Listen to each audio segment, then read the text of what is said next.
Tiski. She was 22 years old, standing at her father's grave with mud on her boots and grief so raw it made her teeth ache. And somewhere across town, her stepmother was already signing her life away. Not her future, not her choices, her actual life, traded on paper for a number written in another man's ledger. Elena Whitmore didn't know it yet. That's the part that will haunt you. If you've ever had everything stolen from you by someone who was supposed to love you, someone who smiled at the funeral and was already calculating what you were worth, then this story is for you. Stay with me until the end. Hit that like button and drop a comment telling me what city you're watching from. I want to see how far this story travels. Because Elena's fight, it deserves to be heard everywhere. Sold into a life she never chose. The morning her father died, the sky over Caldwell Creek turned the color of old rust. The kind of sky that doesn't promise anything good. Elena Whitmore stood at the bedroom window and watched it for a long moment, her hand still resting on the doorframe, her body not yet ready to go back inside and face what was waiting for her in that bed. She could hear the doctor moving around behind her, the quiet sounds of a man doing the last things a doctor does when there's nothing left to do. Thomas Whitmore had been sick for 7 months. She had known it was coming. She had told herself she was ready. She wasn't. Miss Whitmore? Dr. Aldridge's voice was gentle but flat, the voice of a man who had delivered this kind of news too many times to let it break him anymore. I'm sorry. Elena didn't turn around right away. She pressed her forehead against the cool wood of the doorframe and breathed through her nose, slow and deliberate, the way her father had taught her to breathe when she was 8 years old and terrified of a summer storm. Breathe first, fall apart later. That's the order. She turned around. Thomas Whitmore looked smaller in death than he had in life. That was the thing nobody warned you about, the way a person seemed to shrink the moment they were gone, as if the force of their personality had been holding them upright all along. He'd been a big man once, broad across the shoulders, with a voice that carried across 3 fields and hands that could gentle a frightened horse in under a minute. The sickness had eaten him down to something fragile, but even at the end, his face had been kind. It was still kind now. That was a mercy, she supposed. She walked to the bed and sat in the chair she'd pulled close 3 weeks ago and never moved back. She took his hand, already cooling, already wrong, and held it for a little while. She didn't cry. Not yet. Crying felt like something she'd earned the right to do later when the practical things were handled. Lenora Voss Whitmore appeared at the door of the bedroom 40 minutes after Dr. Aldridge's buggy rolled away down the road. Elena had not gone looking for her stepmother. She'd assumed the woman was somewhere in the house, but Lenora had a talent for making herself absent when actual human suffering was happening and reappearing when the worst of it was over. She'd had 3 years to perfect this skill, from the day she married Thomas Whitmore in a ceremony that had made Elena's stomach hurt, right up through every difficult thing that had followed. Lenora was 41, still handsome in a calculating way, with pale blue eyes that always seemed to be doing arithmetic on whatever they landed on. She wore her dark hair pinned up tight, and she had a habit of holding her chin at an angle that made every room feel like she was tolerating it. "Well," she said, standing in the doorway. Elena looked at her. "He's gone." "I can see that." Lenora stepped into the room and stood at the foot of the bed, regarding Thomas with an expression that was not grief and not relief, and not quite anything Elena had a word for. "I'll send for the undertaker." "I was going to do that." "I'll do it." Lenora turned to look at her then, and something shifted in her expression, something quick and calculating that was gone before Elena could name it. "You should rest. You've been up with him for 3 nights straight." It was, Elena thought later, the most considerate thing Lenora had ever said to her. She should have known that meant something was wrong. The funeral was held 3 days later on a gray Thursday morning. Half of Caldwell Creek turned out for it, because Thomas Whitmore had been that kind of man, not powerful, not wealthy, but genuinely liked. The kind of man who remembered your name and meant it when he asked how your family was doing.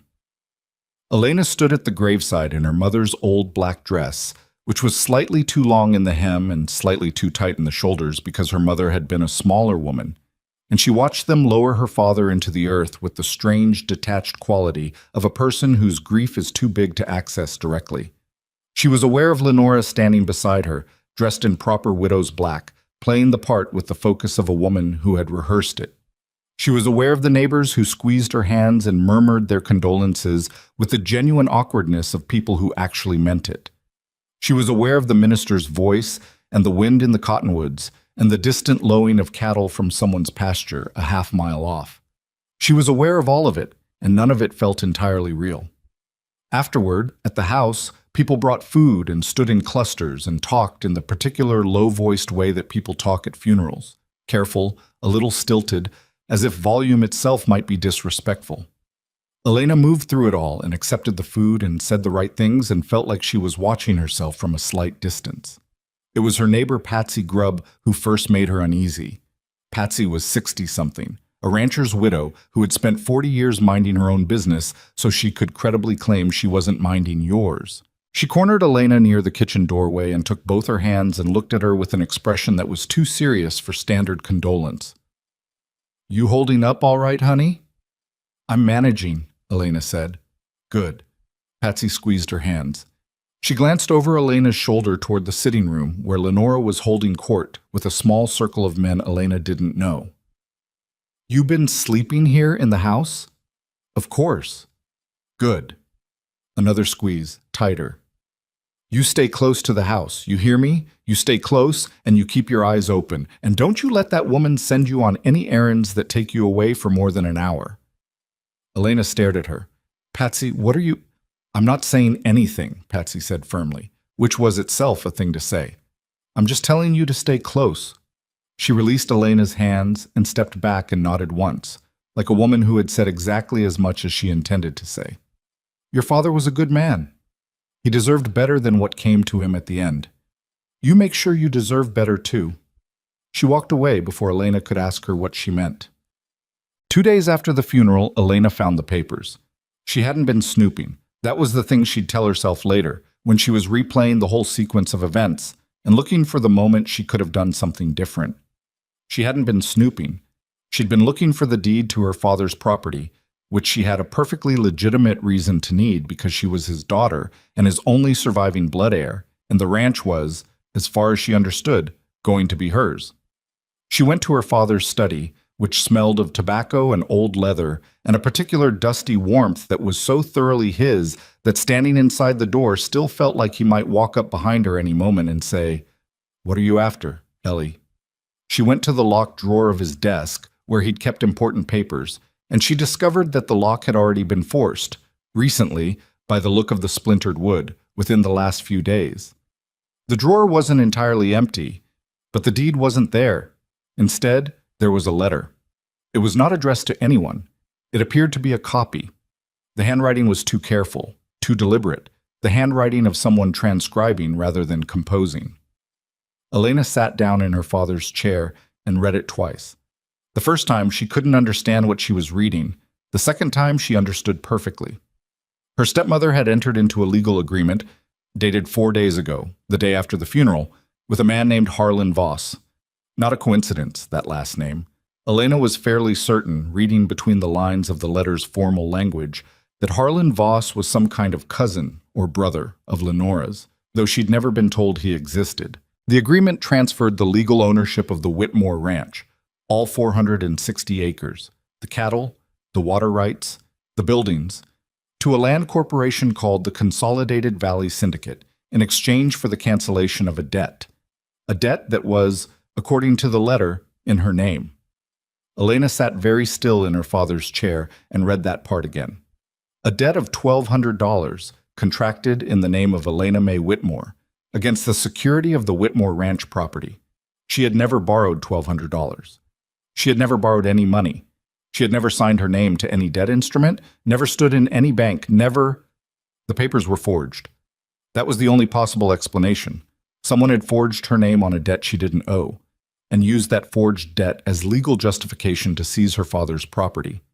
And attached to the property transfer, in a secondary clause that was written in language so dense and formal that Elena had to read it 4 times before she grasped what it said. She was included. Not her property, her. The agreement didn't use the word slavery. That would have been illegal, even out here, even now. But it was structured as a marriage contract, binding her to a man named Doyle Cutter in exchange for the cancellation of the fraudulent debt. Doyle Cutter was described in the letter as a land baron and legitimate businessman with interests throughout the Valley region. The phrasing was so careful and so dry that it took her a moment to feel the full weight of what she was reading. Her stepmother had sold her. Wrapped it in legal language and property transfers and debt instruments, but stripped down to the bones of it, Lenora Whitmore had sold her dead husband's daughter to pay off a debt that didn't exist. Elena set the letter down on the desk very carefully. Her hands were shaking. She picked the letter back up and folded it and put it in the pocket of her dress. Then she sat in her father's chair for a long time, thinking. She'd known Lenora was cold. She'd known the woman didn't love her, had never tried to love her, had come into Thomas Whitmore's life with a calculation behind her smile that Elena had recognized even at 19 when the marriage happened. She'd told her father. He'd listened, the way he always listened to her, with his full attention and his serious eyes, and then he'd said, "I know she's not easy, Ellie, but I need someone to help manage the place. I'm not asking you to love her, just to tolerate her." She'd tolerated her. She'd thought that was the worst it was going to get. She was out of the house by nightfall. She didn't pack much. A change of clothes, her father's old hunting knife in its leather sheath, the small amount of cash money she'd managed to keep in her own name in a tin box under the loose floorboard in her bedroom, the letter.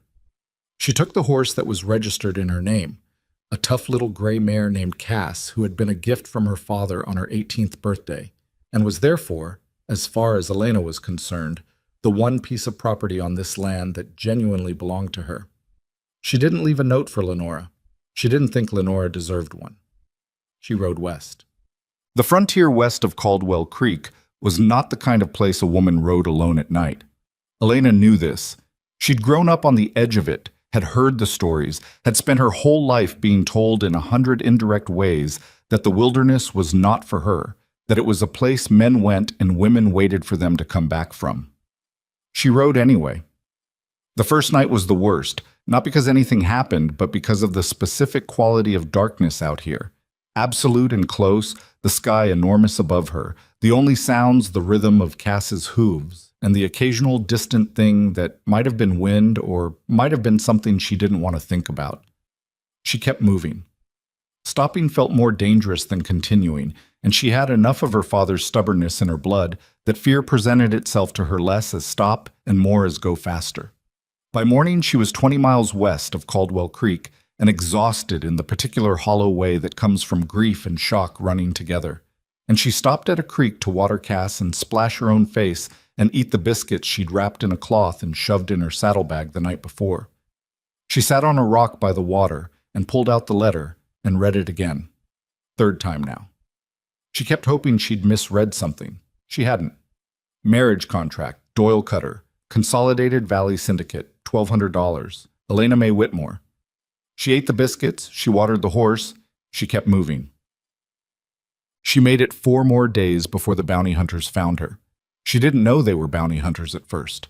She knew they were men following her. She'd picked up their trail on the second day, 2 riders about a half-mile back who moved when she moved and stopped when she stopped and never got close enough for her to see their faces clearly. She told herself it might be coincidence. She told herself this twice, which was exactly twice too many times to tell herself something before acknowledging she was lying. On the 4th day, they stopped pretending to follow at a distance and simply rode up alongside her on either side, boxing her in between them with the practiced ease of men who had done this kind of thing before. There were 3 of them. She hadn't seen the third one because he'd been positioned ahead of her, waiting in the tree line. The one on her left was big, not tall but wide, with a square face that looked like it had been on the wrong end of too many arguments and had stopped caring about the outcomes. He had a star pinned to his coat that she was fairly sure was not a real badge. "Elena Whitmore," he said. Not a question. "Who's asking?" she said. Her voice came out steadier than she felt. "My name's Holt. This here's my associate, Pike." He tilted his head toward the man on her right, smaller, narrower, with pale eyes that moved over her in a way that made her skin crawl. "We've been retained to find you and return you to Caldwell Creek." Retained by who? That's not your concern.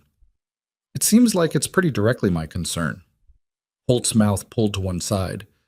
Not a smile, exactly. The kind of expression that acknowledged something without agreeing to it.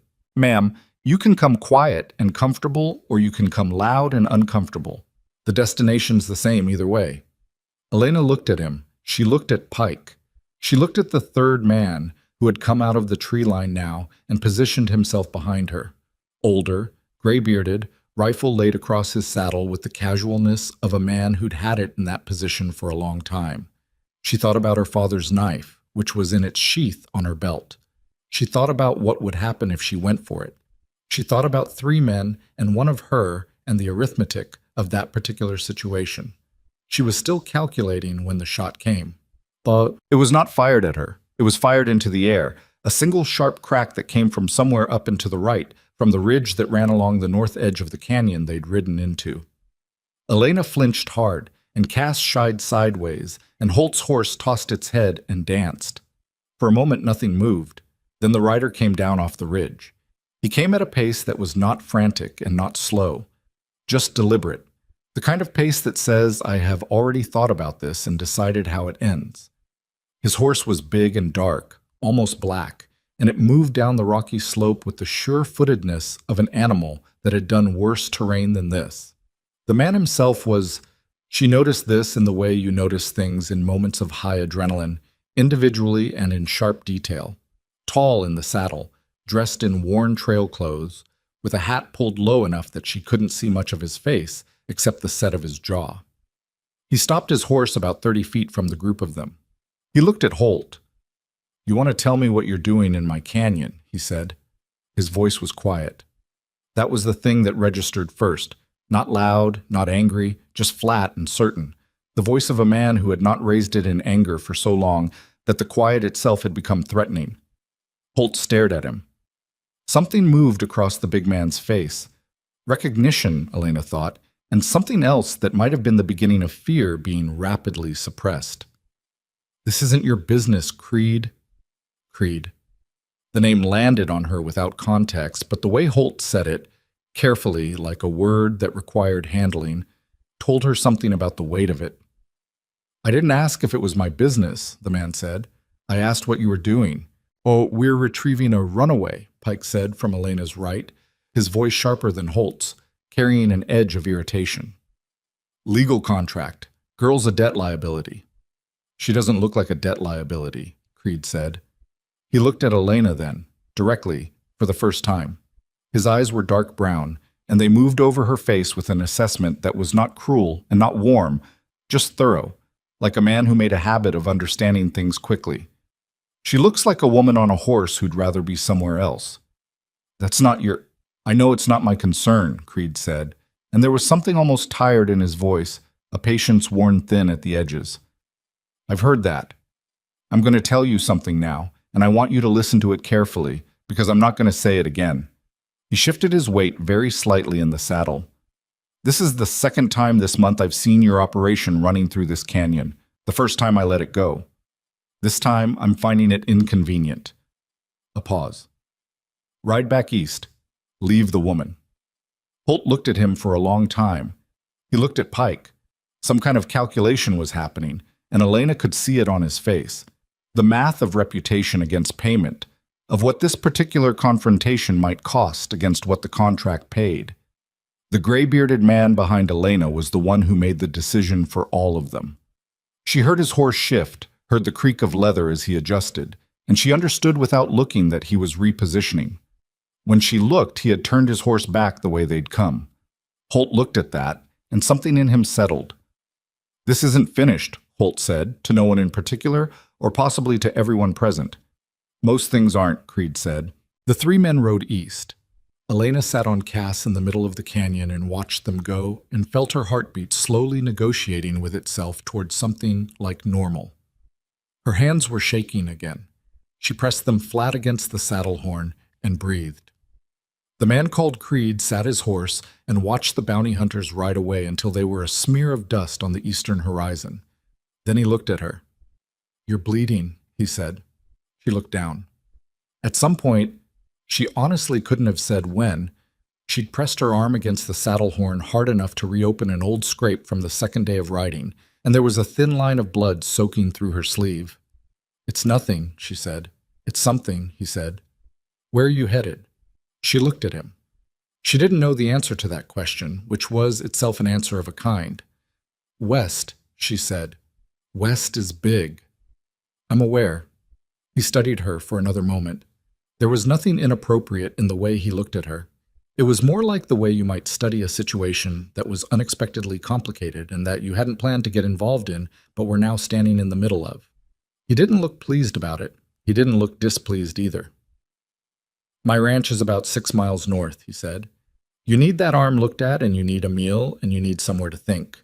I'm not offering anything past that." He held her gaze. "You don't have to come.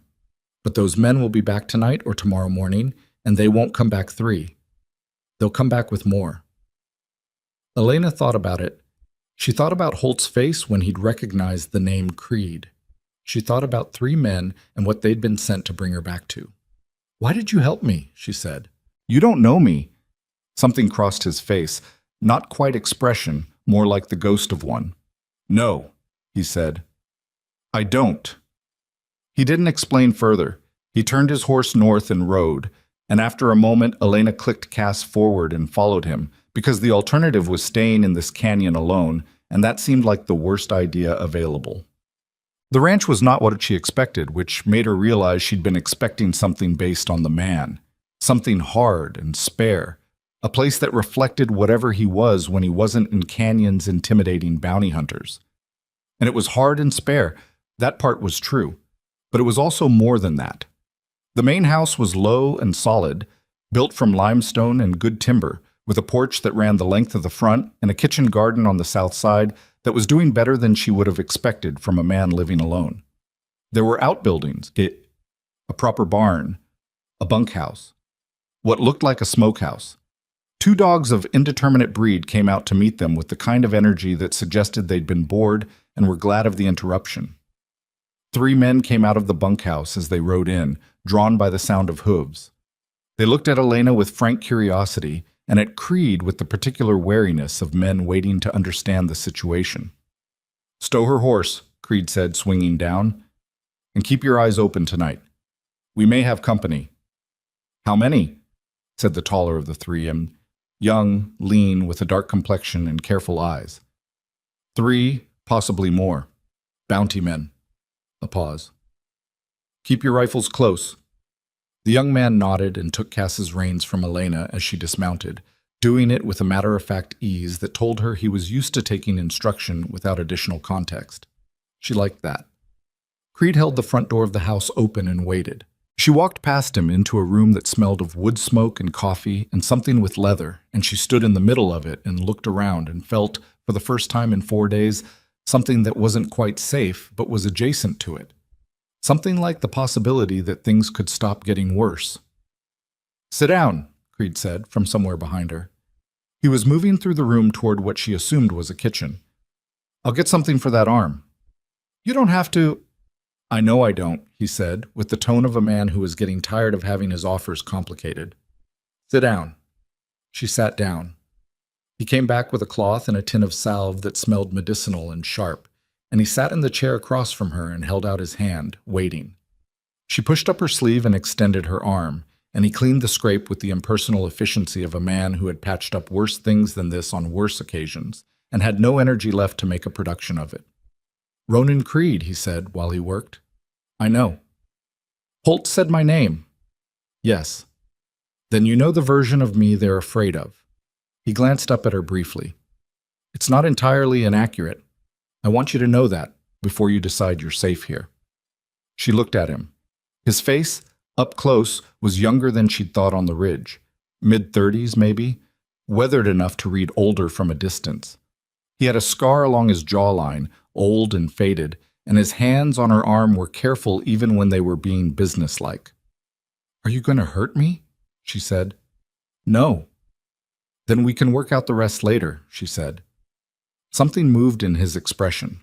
Not quite a smile. Something that might have been the precursor to one a long time ago. He finished with her arm and sat back. "What's your name?" he said. "Elena Whitmore." "What did you do to earn 3 bounty men?" She pulled the letter from her pocket and put it on the table between them. He read it. He read it without expression, with the focused stillness of a man who processed information the same way he apparently did everything else, thoroughly and without performance. When he finished, he set it down and looked at her. "Your stepmother," he said. "Yes."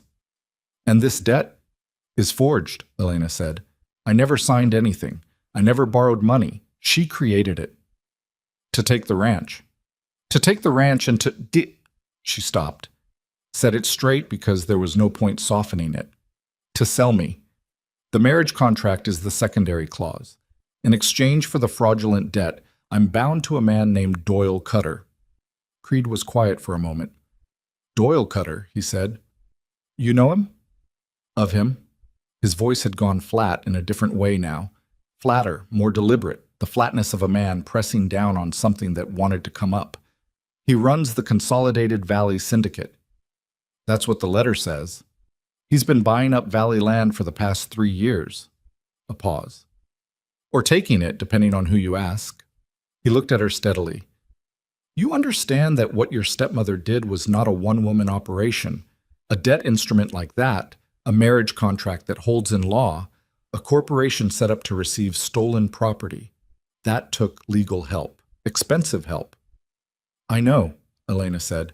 "And the men coming after you aren't just hired riders. They're part of Cutter's operation." "I know," she said again. Creed looked at her for a moment, really looked, the way he'd done in the canyon, with that thorough assessing quality, as if he was recalibrating what he'd thought he was dealing with. "You're not scared," he said, and it was not entirely a question. "I'm terrified," Elena said. "I've just had 4 days of practice not showing it, and I'm getting better at it." This time something did move in his face, something that took the ghost of a smile and became, briefly, an actual one, quick and small and gone, before she was certain she'd seen it. He stood up. He took the letter from the table and handed it back to her. "You can stay here," he said, "until the men following you give up or move on. After that," he seemed to consider how to say the next thing. "After that, I'd recommend you continue west. There are settlements past the ridge where Cutter's reach doesn't run." Elena took the letter. She folded it and put it back in her pocket. She thought about Caldwell Creek and her father's grave and the 460 acres where she'd spent her entire life, and the kitchen garden that her mother had planted, and the horses that her father had bred, and the life that was supposed to have been hers. She thought about Lenora Voss standing at the foot of her father's bed with that arithmetic look in her pale eyes. "What if I don't go west?" she said. Creed looked at her. "What if I go back?" she said. The silence in the room was the kind that has weight. "That would be," Creed said carefully, "an extremely unwise decision." "It would," Elena agreed. "I'm going to need time to plan it properly." He stood very still. Whatever he'd expected her to say, whatever any reasonable person might have expected her to say, given 3 bounty hunters and a forged debt and a man named Doyle Cutter, this had not been it. She could see the recalibration happening again, more significant this time. "You've got nowhere near enough resources," he said. "Not yet." "Cutter has the law bought in 3 counties. Probably. And the men coming after you are going to keep coming," Elena said, "whether I go west or whether I go back. So I might as well go back toward the thing worth fighting for." The fire in the hearth settled and popped. One of the dogs outside barked once at something and went quiet. Creed pulled out the other chair at the table and sat down across from her again. He laced his hands together on the table surface and looked at her with an expression she couldn't entirely read. "Tell me about the ranch," he said finally. So she did. She told him about the 460 acres, about the water rights from the creek that ran through the eastern pasture, about the cattle she and her father had spent 6 years building up from a starting herd of 12 into something respectable. She told him about the neighbors, the Grubbs and the Harmon family, and old August Teller who'd been ranching in the valley since before Elena was born. She told him about Patsy Grubb's warning at the funeral, the one she hadn't understood until she found the papers. She told him everything, because she'd been carrying it alone for 4 days, and there was something in the steadiness of the man across the table from her that made it possible to set it down for a moment, to spread it out and look at it with another set of eyes. When she finished, Creed was quiet for a long time. "The other ranchers in the valley," he said. "Have they had trouble?" "Same kind. Forged papers, pressure to sell, debt instruments." "I don't know," Elena said. "I've been too busy running to ask." "Something to find out," he said. She looked at him. "You sound like you're thinking about this." "I'm thinking about it." "Why?" He looked at the table. He had the manner of a man who did not explain himself as a general practice, who found the requirement to do so faintly foreign, but he seemed to try. "I've seen Cutter's operation before," he said. "Different valley, few years back. He moved in slow, bought up the distressed properties first, used debt instruments and legal pressure for the ones that weren't distressed enough. By the time people understood what was happening, he owned enough that fighting back had gotten too expensive." He paused. "The families that couldn't sell were pushed out by other methods." "What methods?" The look on his face answered the question before his words did. "I see," Elena said. "I had reason to be in that valley," he said, "and insufficient reason to do more than watch. And I've regretted it since." He looked up at her. "That's not the kind of answer that fits in a sentence. I'm not offering it as an excuse." "I didn't ask for an excuse," Elena said. He looked at her for a moment. Nodded, once. Outside, one of the men called something toward the barn. Casual work noise, the sounds of a place settling into nighttime. The fire crackled. The dogs had gone quiet. Elena was hungry, tired, dirty, from 4 days of hard riding, and in a deeply uncertain position in a stranger's house with bounty hunters circling somewhere east of them. She should have been more frightened than she was. She wasn't entirely sure what to make of that. She thought that maybe fear had a capacity, and she'd used hers up on the practical immediate things, the riding and the hiding and the staying alive, and had none left over for the larger terror of what she was contemplating doing.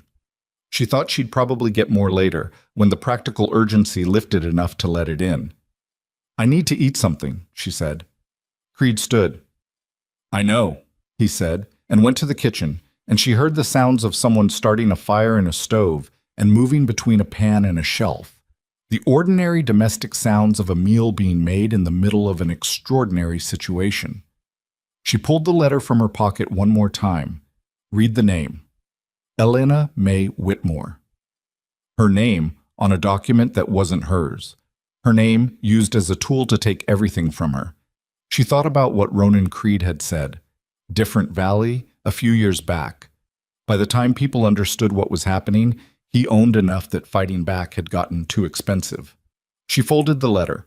She was 22 years old, and she had $30 in a tin box and a gray mare and a hunting knife and a forged debt instrument that was going to follow her wherever she ran.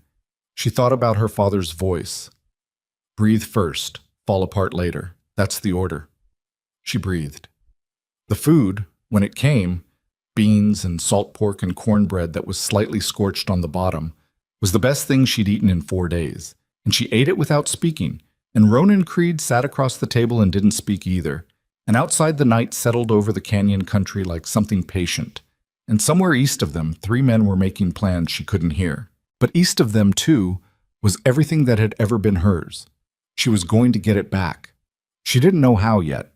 She didn't know if she could. She didn't know what it was going to cost her, what it was going to require, what she was going to have to become before it was over. But she was going back. That much, at least, was decided. The bounty hunters came back that night, as Creed said they would. Elena heard them before she saw them. The particular sound of horses moving slow and deliberate in the dark. The way men move when they're trying not to announce themselves and don't quite succeed. She'd been given the small back room off the kitchen, a spare space with a narrow cot and a single window that faced north, and she'd been lying on that cot fully dressed for 2 hours, not sleeping, listening to the ranch settle around her and thinking about forged documents and dead fathers and the particular arithmetic of impossible situations. When she heard the horses, she got up. She went to the window first. 3 riders, maybe 4, hard to count in the dark, which was thick and moonless, the kind of dark that swallows shapes. They were coming from the east, which she'd expected, moving along the tree line at the edge of the property with their lanterns shuttered. Someone had told them to be quiet. Someone had planned this. She pulled on her boots and went out through the kitchen.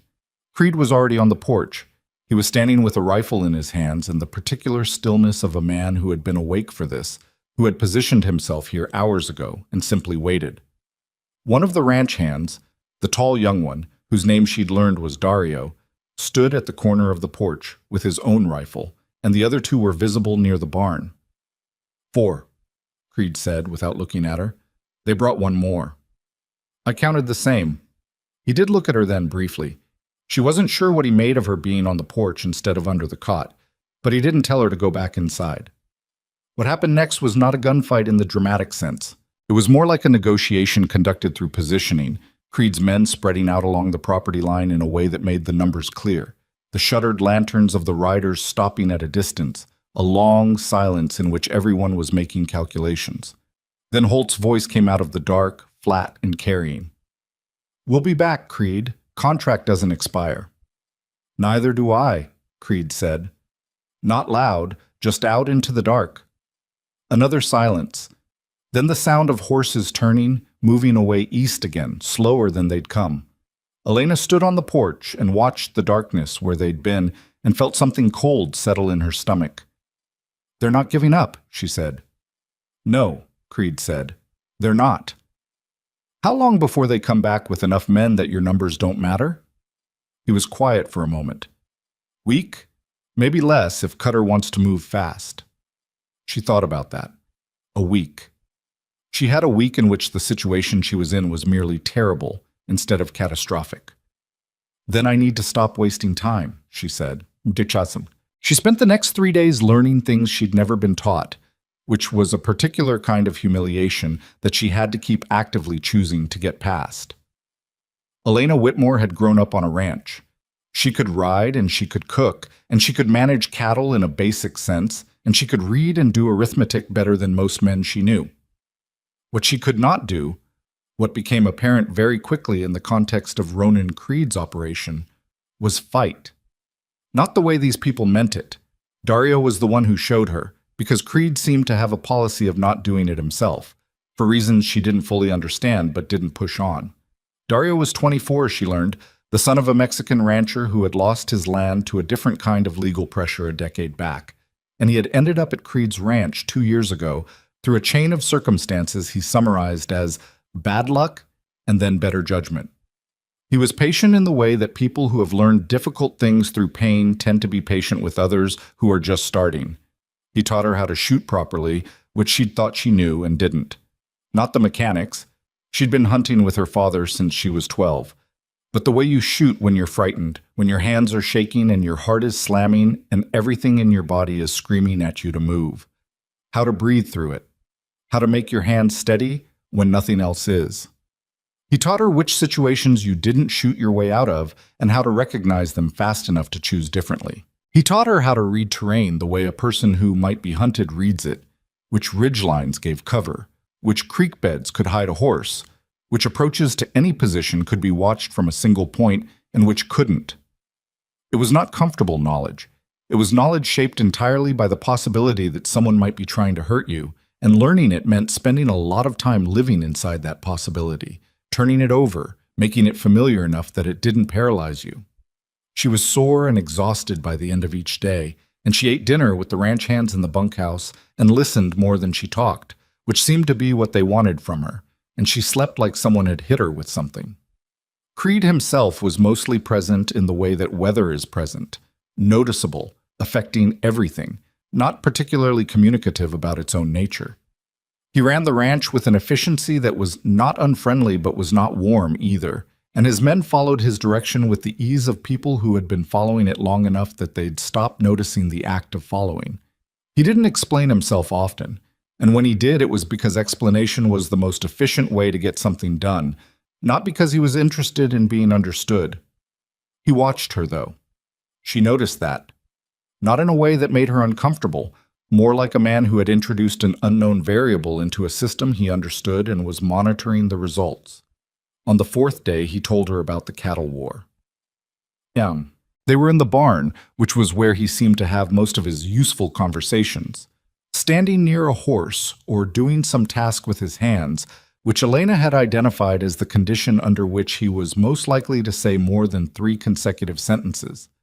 Harlan Blake has been pushing his herd east, he said, working a new leather strap through a buckle with steady, practiced hands. He's been doing it for 6 weeks. His cattle are onto Teller land now. Old August Teller, the one you mentioned. I know August Teller, Elena said. He's been in the valley 40 years.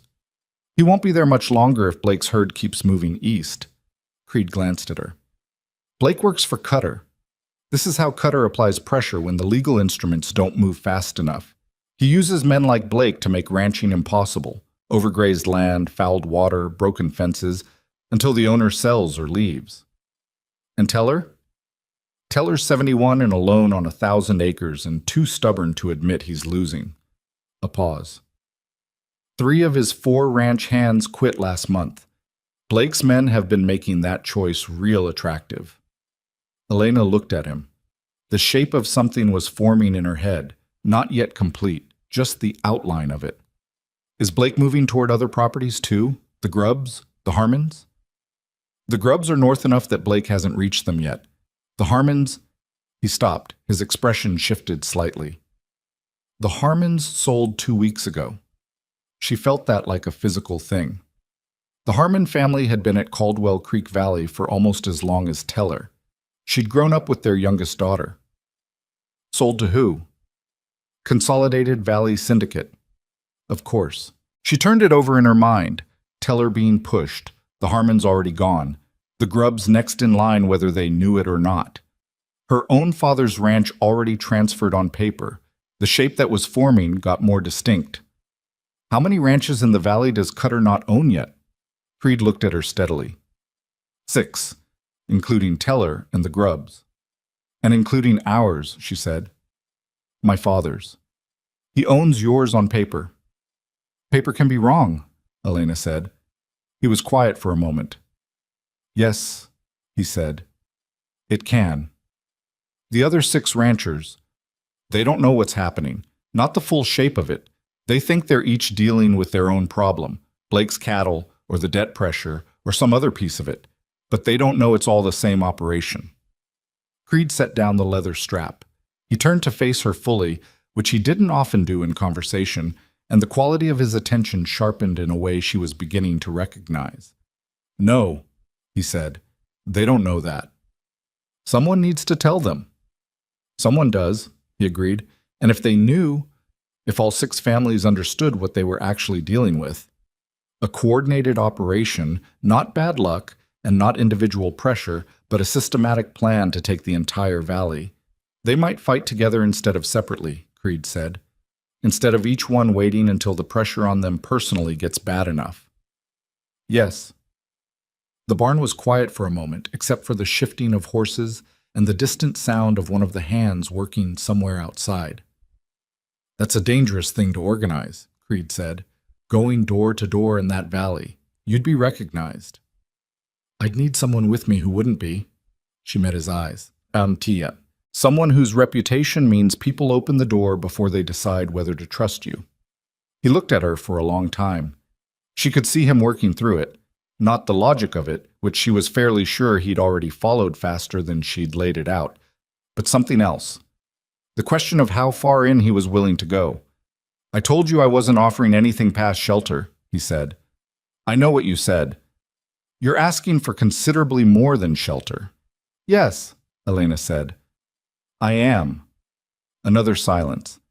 He picked up the leather strap again, looked at it, set it back down.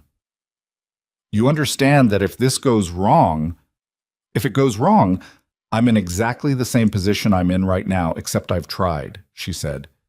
If I do nothing and run west, the valley goes to Cutter anyway. Every one of those families loses what they've spent their lives building. So does Teller. So do the Grubbs. She paused. So does anyone who comes after them. Creed said nothing. You told me about the other valley, she said. The one a few years back. You said you'd regretted watching it. That landed. She saw it land. She hadn't meant it as a manipulation exactly, She'd meant it as the truth, which was its own kind of pressure. He was quiet for long enough that she thought he wasn't going to answer.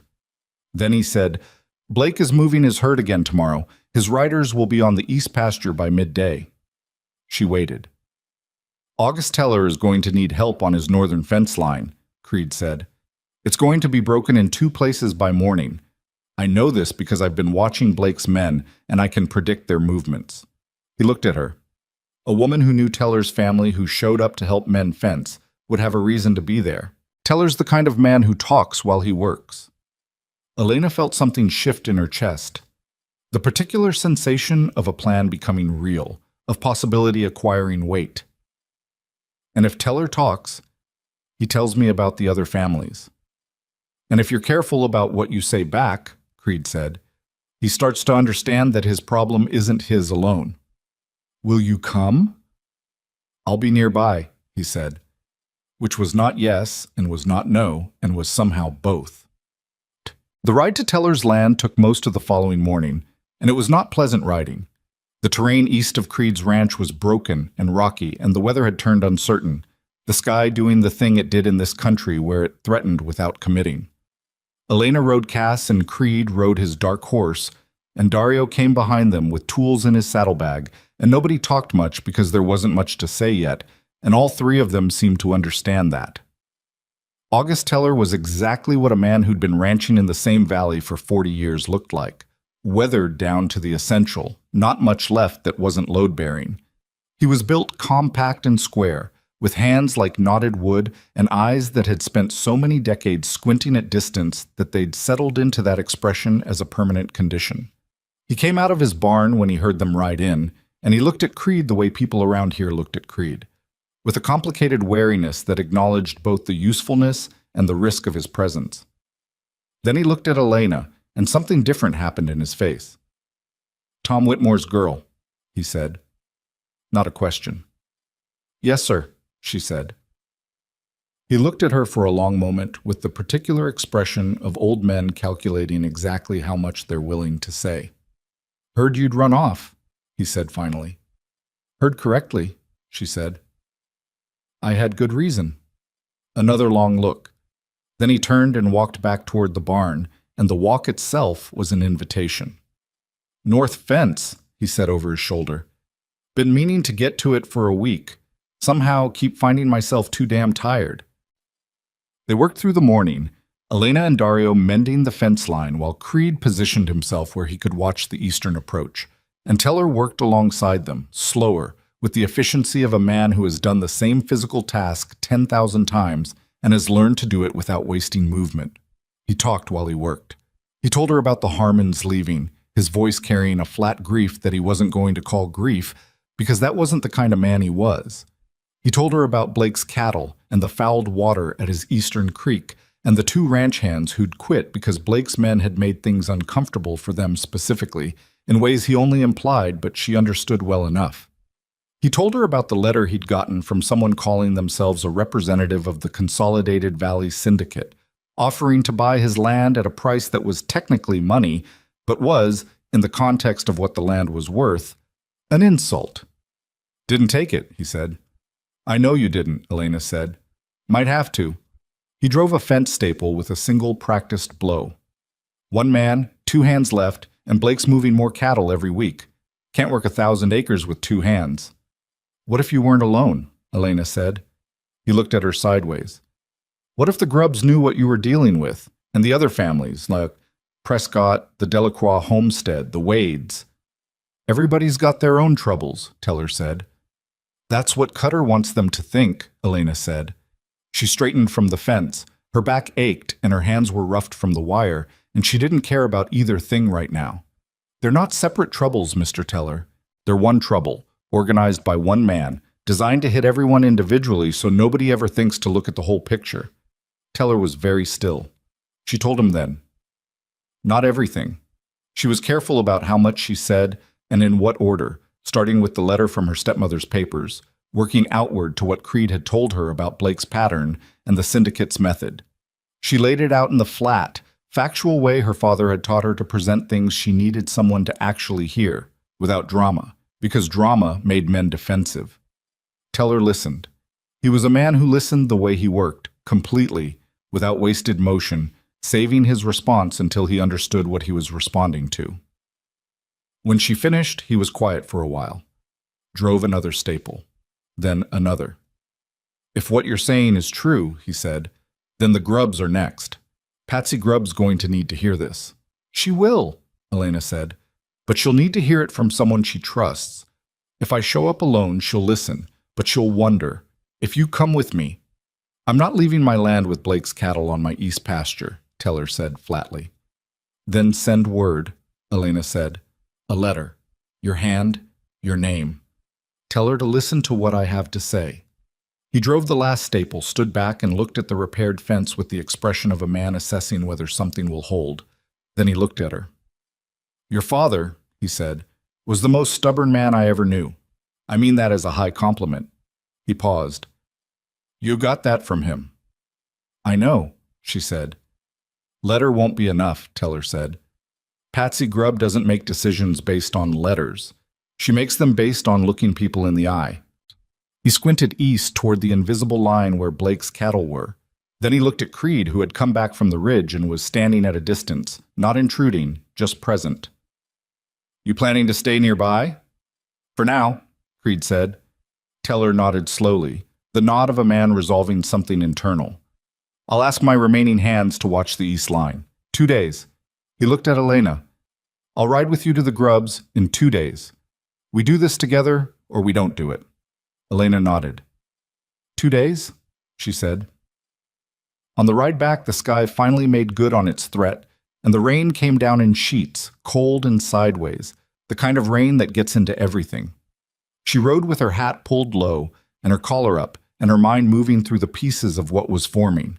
Not a plan yet, not fully, but the structure of one. The bones of something that might hold weight if she built it carefully enough. Beside her, Creed rode without apparent discomfort in the rain. He rode the way he did most things, without performing the experience for anyone. He'll come, Elena said over the sound of the rain. I know, Creed said. 2 days isn't much time. No, he said. It isn't. She thought about Doyle Cutter somewhere east of them, in some office or some fine house, running his arithmetic on a valley he'd already decided was his. She thought about the paper with her name on it, forged, sitting in some legal file, making her a debt and a property and a transaction. She thought about how angry she was. Somewhere in the last 4 days that anger had stopped being a raw, frightened thing and had started being something else, something harder and more useful, something she could actually carry without it burning her hands. The rain came down. They rode through it. She was going back to that valley. She was going to burn Cutter's house of cards down to the ground. She just needed 2 more days to build the match. Patsy Grubb opened her door with a shotgun. Not pointed at anyone in particular. Held at her side, angled down, the way a woman holds a gun when she's past the age of being impressed by visitors but not yet committed to shooting them. She looked at August Teller first, then at Elena, then at Creed standing a half step behind them both, and her expression moved through several things quickly before settling on something guarded and exhausted. August, she said, you look like you've been chewing rocks.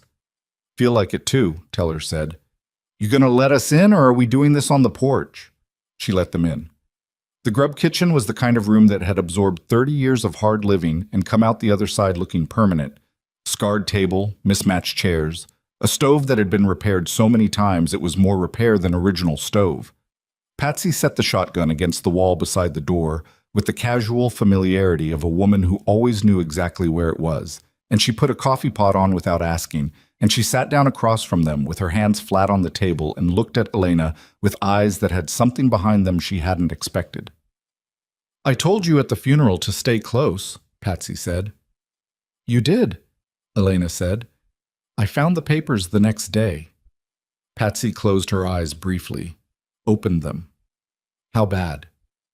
Marriage contract, forged debt, full property transfer to the Consolidated Valleys Syndicate. Elena laid the letter on the table. In exchange for cancellation of a $1,200 debt I never incurred, my stepmother transferred legal title to my father's ranch and bound me by contract to a man named Doyle Cutter. Patsy looked at the letter without touching it. Her jaw had gone tight. "I've been hearing that name," she said. "Cutter." "How long?" Creed said. It was the first thing he'd said since they walked in, and Patsy looked at him with the same wariness Teller had used. The complicated assessment of a woman who knew a reputation and was deciding how much of it to credit. 6, 7 months, she said. Started with the Harmons getting a buy offer. Seemed reasonable at the time. Then the Harmons sold and the new management ran off their water rights east, and suddenly old Willis Wade's lower pasture started flooding every time it rained more than an inch. She looked back at Elena. "That was Cutter's people, wasn't it?" "Almost certainly," Elena said. "And my fence line that keeps coming down on the south side." "Blake's men," Teller said. "Same ones pushing my east pasture." Patsy sat with that for a moment. Elena watched the woman's face and saw the thing that happened when a person stops explaining individual bad luck and starts seeing the pattern underneath it. A kind of cold clarity, not pleasant. The look of someone whose suspicion has just been confirmed and who would have preferred to be wrong. "How many families?" Patsy said. 6 still holding, Elena said, "including yours, including what's left of mine on paper." "And you want to do what exactly?"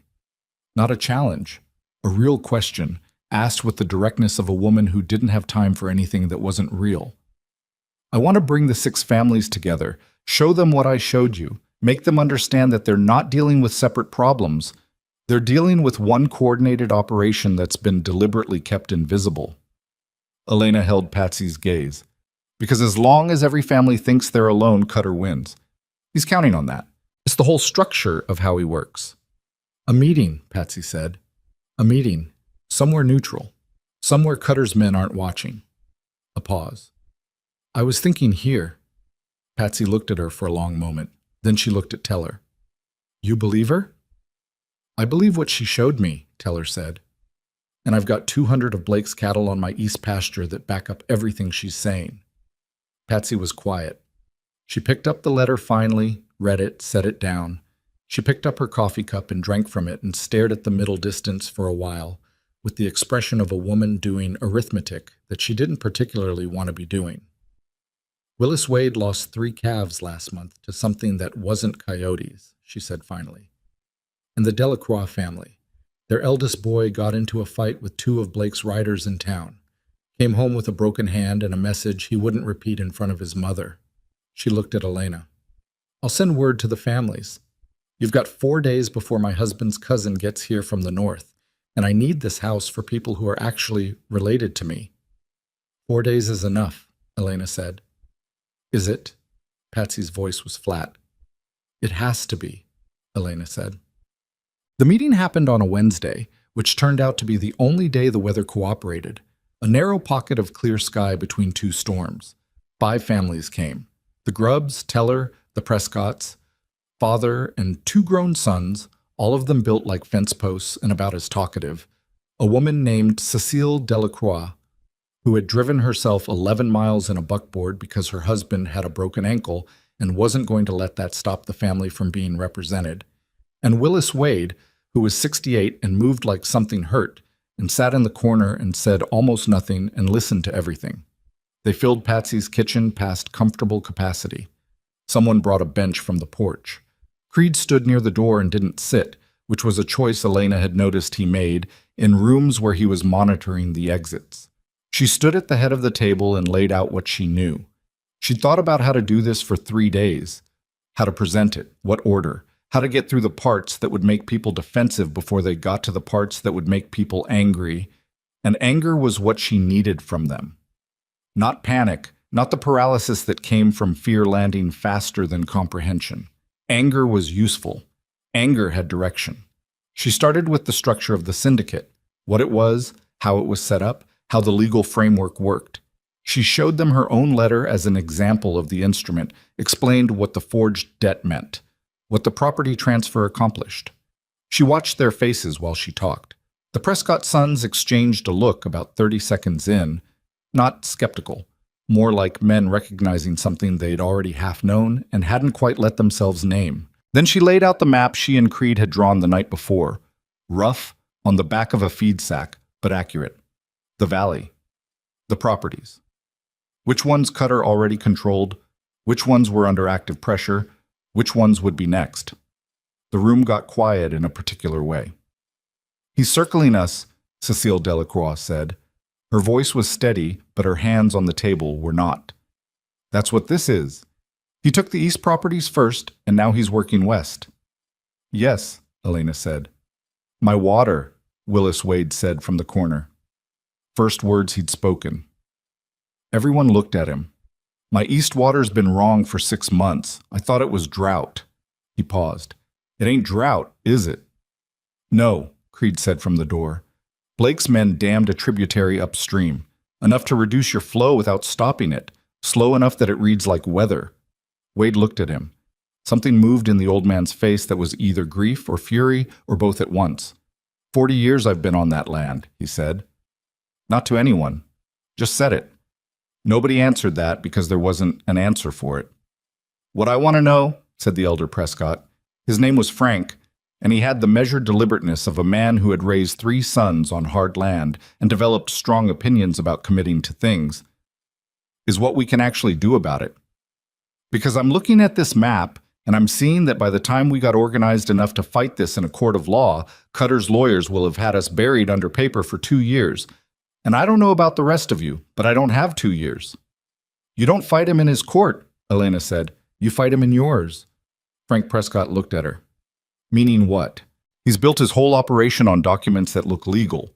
Forged debt instruments, fraudulent property transfers, marriage contracts signed by proxy without the named party's knowledge or consent." She looked around the room. "Every one of those documents has a flaw. The debt instruments have forged signatures. The property transfers were executed without proper notice or contest period. The syndicate's charter has incorporation irregularities. I'm not a lawyer, but I've read enough of my father's legal papers to know what proper looks like, and theirs isn't." "You need a lawyer to do anything with that," Patsy said. "You need a lawyer," Elena agreed. "A real one, not someone Cutter's bought. There's a man in Harker's Junction named Elias Morrow. He's been fighting land fraud cases for 15 years, and he has no connection to Cutter's network because Cutter's people tried to destroy his practice 4 years ago and failed." She paused. "I found this out because Creed knew his name and sent a wire 3 days ago." Heads turned toward Creed, who nodded once without elaborating. "If we can get Morrow the original documents, the real ones, the forged ones with signatures that can be compared, the syndicate's filings, he can build a challenge. But it has to be a coordinated challenge. One family filing against Cutter gives him a single target.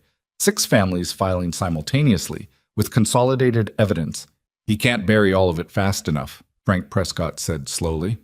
"And while his lawyers are dealing with 6 legal challenges," Elena said, "we make sure everyone who matters knows what the documents say.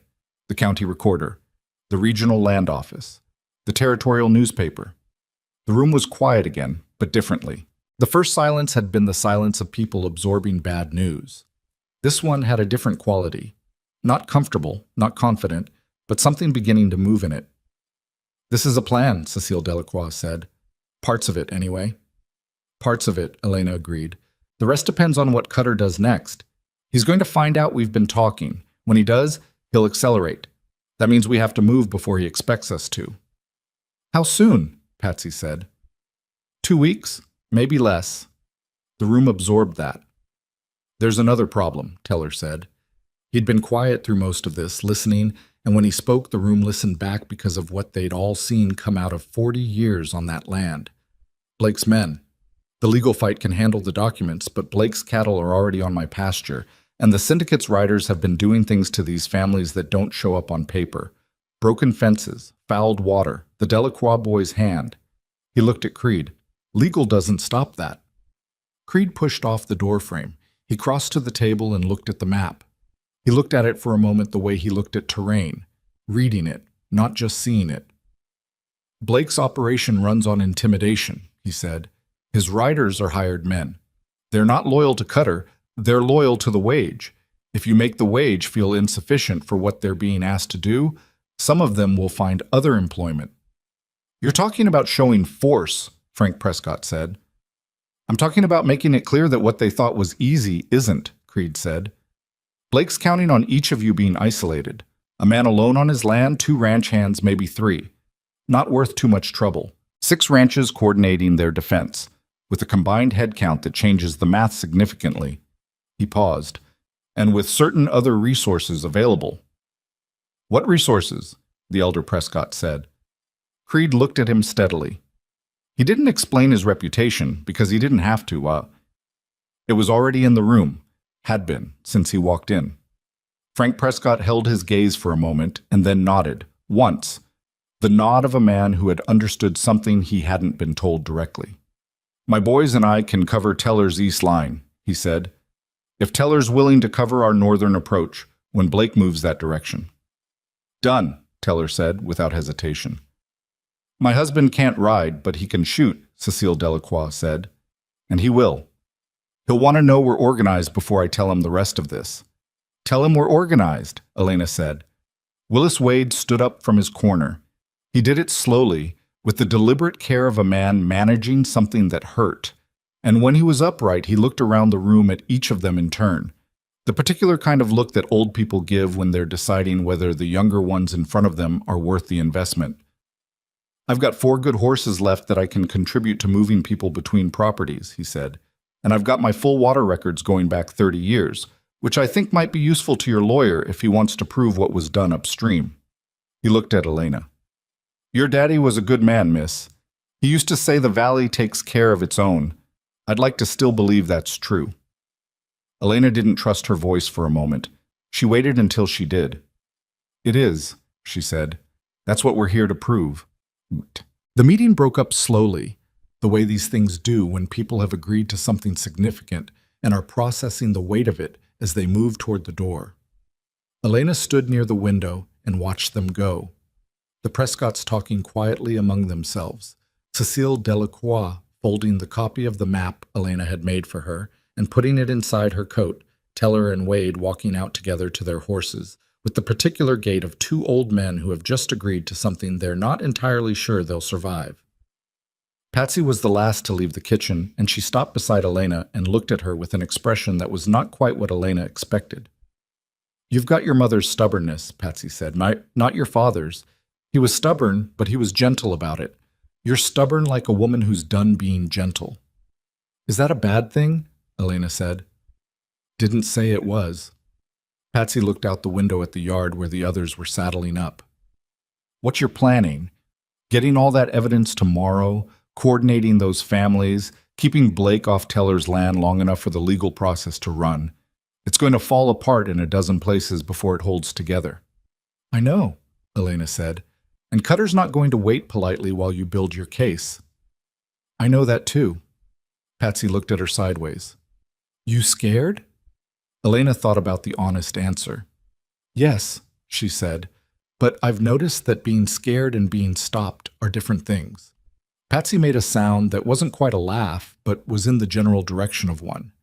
You're going to need something from Cutter before this is over, she said.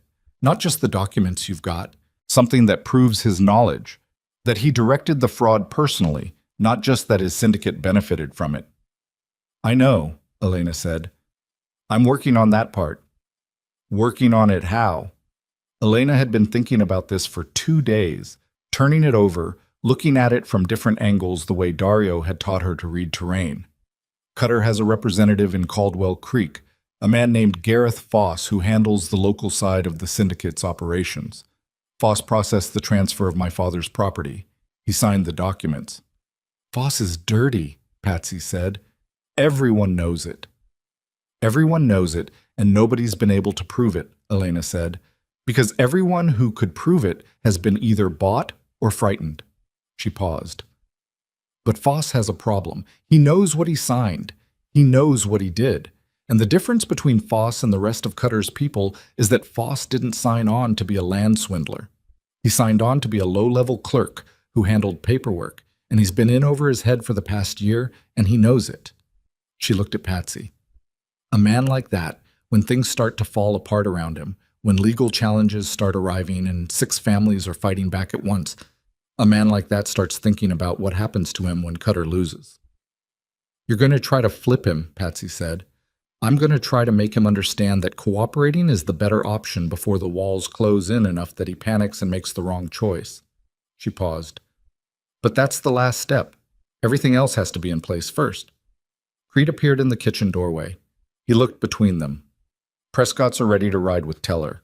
I'm going to go with them to the East Line tonight. Elena looked at him. This was the part that still made something catch in her chest. The way he had moved over the past week, from nearby to alongside, not announcing it, not making anything of it, just quietly closing the distance between watching and participating. She didn't know what it was costing him, whether it was his reputation or his solitude or something else she didn't have a word for yet. She wasn't sure he'd tell her if she asked. Be careful, she said. He looked at her for a moment.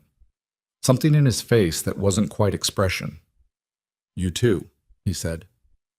Cutter's men will hear about this meeting by tomorrow morning. I know. Then you know you can't stay here after tonight. I'm going back to the Harker's Junction Road, she said. Morrow needs everything we have in person. I'm riding out at first light. Creed held her gaze a moment longer than the conversation required. Then he nodded and went out. Patsy watched him go. Dangerous man, she said. Yes, Elena agreed. Seems like he's trying to be less so. A pause. Around you anyway. Elena didn't answer that. She went to the table and gathered the remaining papers and folded them into her coat beside her father's letter, the one she'd been carrying for 10 days now, the one with her forged name on it that was going to help burn Cutter's entire operation to the ground. She was 22 years old, and she was frightened and exhausted, and she had started something tonight that she could not stop, and she would not stop even if she could. The 5 families in that room had chosen to fight. They'd chosen it because she'd shown them the shape of what was being done to them. Whatever happened next was built on that, on the fact that they'd looked at the truth and decided it was worth the risk. She owed them everything that came after. Outside, the sky had gone dark between the storms, and somewhere east of the valley, a man named Doyle Cutter was running his arithmetic on land he thought he'd already won. He hadn't yet figured out that someone had changed the problem. Elias Morrow was not what Elena had pictured. She'd built him up in her mind during the 2-day ride to Harker's Junction, a formidable man she'd imagined, sharp-suited and sharp-tongued, the kind of lawyer who filled a room and made opposing counsel nervous just by existing in it. What she found when Dario led her through the door of a narrow office on the town's secondary street was a slight man of about 50 with ink-stained fingers and spectacles that had been repaired with wire at one hinge, and a desk so buried in paper that the surface itself had become theoretical. He looked up at her over the spectacles when she walked in. Then he looked at Dario, then back at her. You're the Whitmore girl, he said. Elena Whitmore, she said. You were expecting me? Creed's wire said to expect someone, didn't say a woman. He said it without judgment, as a pure statement of the difference between what he'd anticipated and what had arrived. Sit down. What do you have? She put everything on his desk. The letter from her stepmother's papers, the copies she'd made of the syndicate's property transfer documents, the notes she'd taken during the meeting at Patsy's kitchen, the 6 families, their situations, the specific pressures each had faced, the timeline she'd reconstructed of Cutter's operation moving valley to valley over the past 4 years, Willis Wade's water records, which she'd collected on the way out. Morrow went through all of it without speaking. He read the way serious people read, completely, not skimming, going back over things that required it. Elena sat across from him and did not fidget and did not rush him, because he was the last expert she had, and she needed him to understand everything before she asked him for anything. It took 40 minutes. When he finished, he took off his spectacles and rubbed the bridge of his nose and put them back on, and looked at her. The debt instrument is forged, he said. I can see it from the signature comparison alone.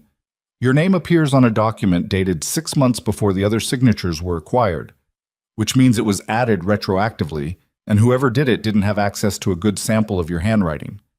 The letter forms are wrong in 3 places. He tapped the paper. That's enough to void the debt.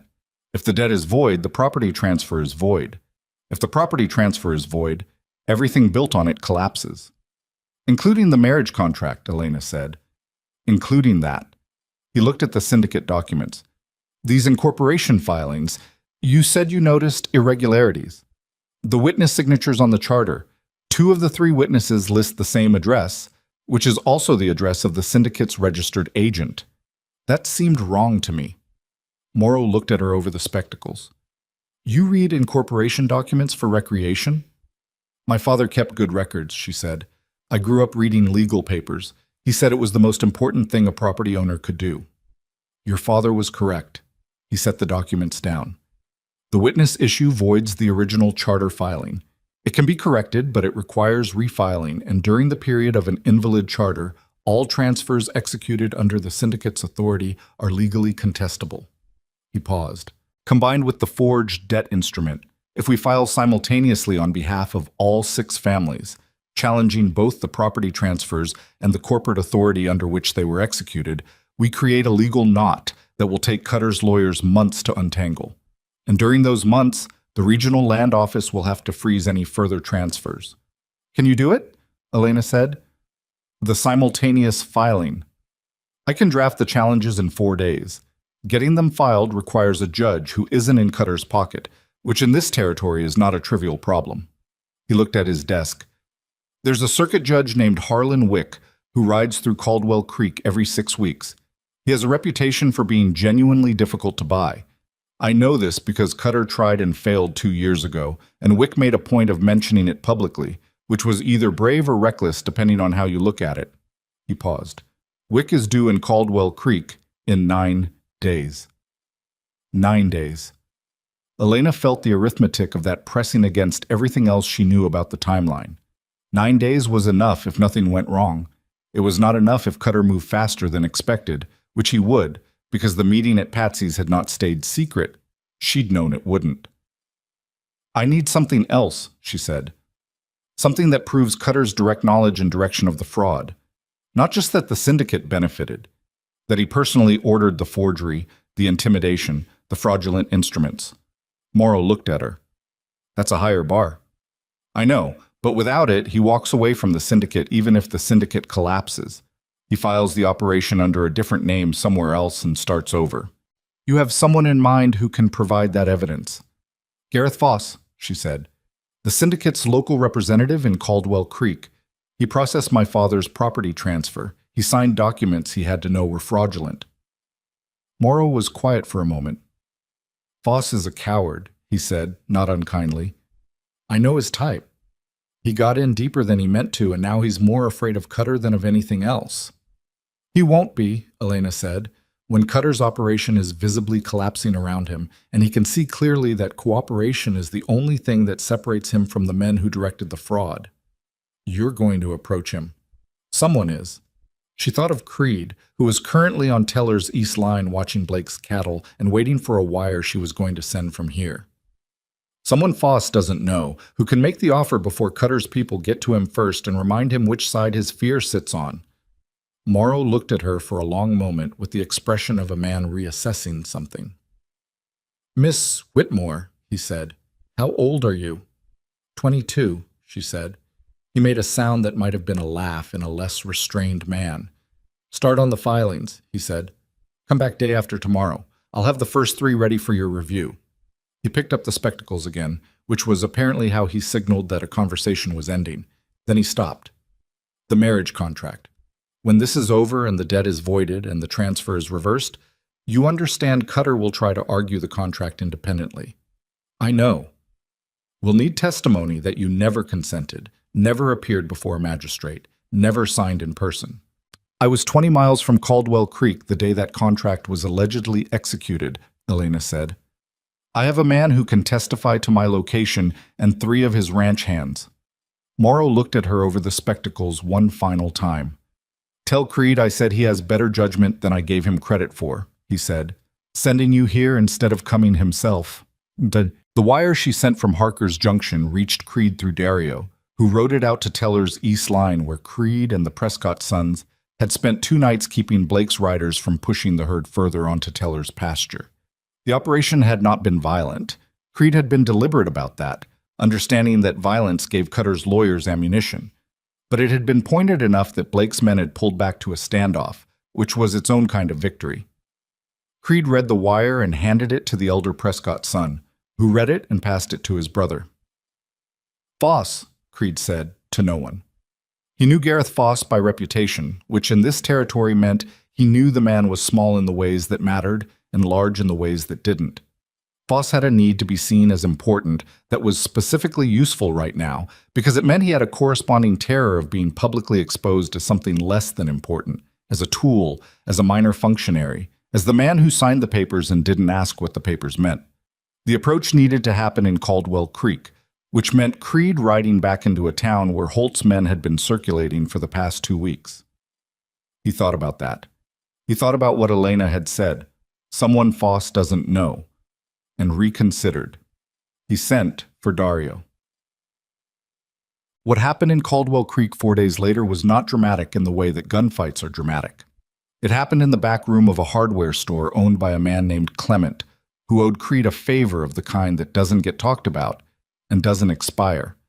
And it involved Dario sitting across a small table from Gareth Foss with a cup of bad coffee and a folder of documents, and the particular patience of a young man who had nothing to lose and all day to wait. Foss was 43, soft in the middle, with the look of a man who had been anxious for so long that the anxiety had become his resting expression.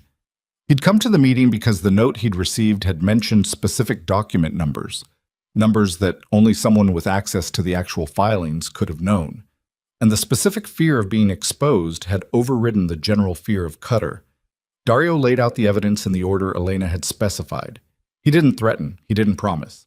He presented the situation as it was, the legal challenges being filed in 9 days, the forged signature already identified, the corporate charter invalidity, the 6 families unified and documented, and he let Foss do the arithmetic on his own. It took less time than Elena had estimated. "What do they want from me?" Foss said. His voice was not quite steady. "A sworn statement," Dario said. "Your direct account of the instructions you received from Doyle Cutter. The specific conversations, the specific documents, the specific directions to execute transfers you knew were based on fraudulent instruments. If I give that, Cutter will be occupied," Dario said. "He's going to have 6 simultaneous legal challenges, a territorial newspaper investigation, and a circuit judge who already has a personal grudge against his operation. What Cutter won't have is time to be worried about one low-level representative who chose the right side early." Foss stared at the table. His coffee had gone cold. "I need protection," he said. "You'll have it," Dario said. "There are people in this valley who are very motivated to make sure the people who help them get through this come out the other side intact." Another long silence. Then Foss said, "He told me the debt instruments were legitimate. That's what I told myself." A pause. "I knew they weren't. I knew the signature on the Whitmore girl's paper wasn't right. I told myself I didn't know." "Write that down," Dario said. "Exactly like that. That's what they need. Must." The 9 days ran out faster than Elena expected and slower than she could stand. She spent them moving, between Harker's Junction and Morrow's office, between the Valley ranches coordinating the small practical things that the legal process required but didn't account for, between the pieces of a plan that kept threatening to come apart at the seams and that she held together through force of will and the particular stubbornness Patsy Grubb had identified as her mother's contribution to her character. 3 things almost broke it. The first was Blake's men making a direct move on Wade's property. Not cattle this time, but riders, 6 of them, who showed up at the old man's gate and told him he had 48 hours to sign a sale agreement or find his barn had caught fire. Wade sent word to Elena and Elena sent word to Creed, and by the time Blake's riders came back the following morning, there were 9 armed men at Wade's gate, including the elder Prescott and 2 of his sons and Teller and Creed himself. And the Blake riders looked at that and rode back to report, and the barn didn't burn. But it had been close. The second was a legal countermove from Cutter's lawyers, a filing in the county court that attempted to have Elena declared a fugitive from a valid debt contract, which would have allowed Holt's men to operate with legal sanction. Morrow handled it with a counterfiling that took him most of a night and cost him sleep he visibly couldn't afford, but it held. The third thing was Lenora. Elena hadn't thought about her stepmother in, she had to count, 11 days. Not directly. She'd been so occupied with the external machinery of the fight that Lenora had become a background fact, a cause rather than a presence. When Patsy sent word that Lenore had appeared in Caldwell Creek and was meeting with Cutter's local people, Elena had to stop and breathe through the particular cold fury that the woman's name still produced in her. "She's telling them what you know," Creed said when Elena told him. They were at a midpoint camp between the valley and Harker's Junction, a temporary thing, fire and bedrolls and the horses on a line. "She's been watching the operation. She can tell them about Morrow, about the families, about what the strategy is." "She doesn't know all of it," Elena said. "She knows enough to be useful to them." Elena looked at the fire. "Can we move faster? The filing, if Morrow can have the documents ready by day after tomorrow," Creed said. "He sent word." "Then we file the day after tomorrow instead of waiting for Wick's scheduled arrival. We request an emergency hearing on the grounds that active intimidation is occurring against the filing parties." Creed looked at her. "Wick will be annoyed." "Good," Elena said. "Annoyed judges pay attention." He was quiet for a moment. The fire settled. Somewhere out in the dark, one of the horses shifted and blew. "When this is over," he said, and then stopped. She looked at him. He was looking at the fire, not at her, and there was something in his face that was different from his usual flatness, something unguarded in a way she'd only seen briefly, in moments when he'd been thinking and hadn't noticed her watching. "When it's over," he said again, more carefully, "what are you going to do with the ranch?" She thought about it. The honest answer, not the easy one.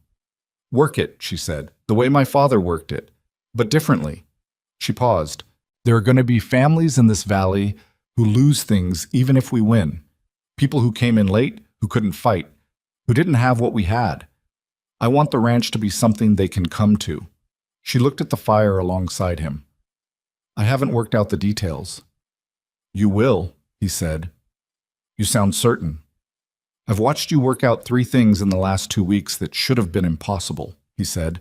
"The details are the easy part for you." She looked at him then, directly, and he looked back, and it was one of those moments that had been accumulating between them, the kind of moment that is made up of all the smaller ones, the canyon, and the kitchen, and the rain, and the fence line, and the nights at camp when they'd talked until the fire burned low about things that were not the plan, not the strategy, not the next step.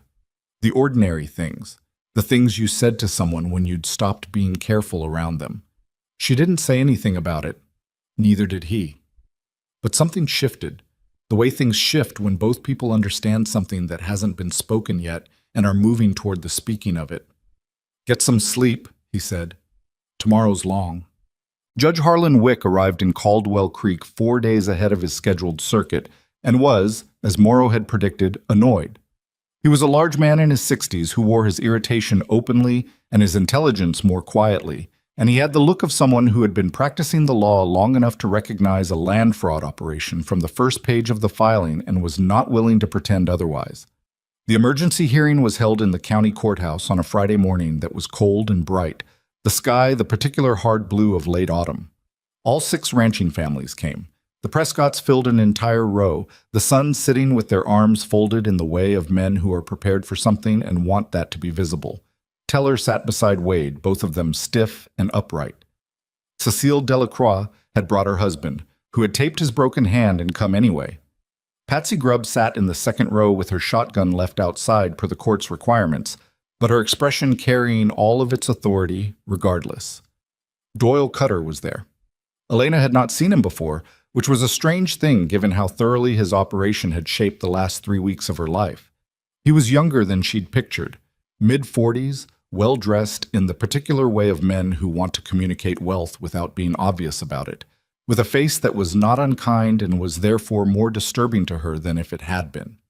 He had a team of 3 lawyers arranged around him like furniture. He looked at Elena when she came in. She looked back. She held it until he was the one who looked away. It was a small thing. It mattered to her. Morrow presented the case with the methodical precision of a man who had spent 30 years waiting for exactly this kind of case and was not going to waste it on drama. The forged signature, the charter invalidity, the simultaneous challenges from 6 property owners, each with documented evidence of coordinated pressure against them. He laid it out in sequence, document by document, and Judge Wick read everything he was handed and asked questions that were precise and that Morrow answered without hesitation. Then Morrow called Gareth Foss. The room went quiet in the particular way it does when someone walks to the front of it who everyone knows shouldn't be there, who belongs on the other side of the room, who everyone expected to stay absent. Foss was pale. His hands weren't steady. He sat in the witness chair and looked at the floor, and then looked up at Judge Wick with the expression of a man who has made a decision and is in the process of finding out whether it was the right one. He testified for 40 minutes. He was not eloquent. He was not confident. He repeated himself several times and had to be gently redirected by Morrow on 2 occasions. But he was specific.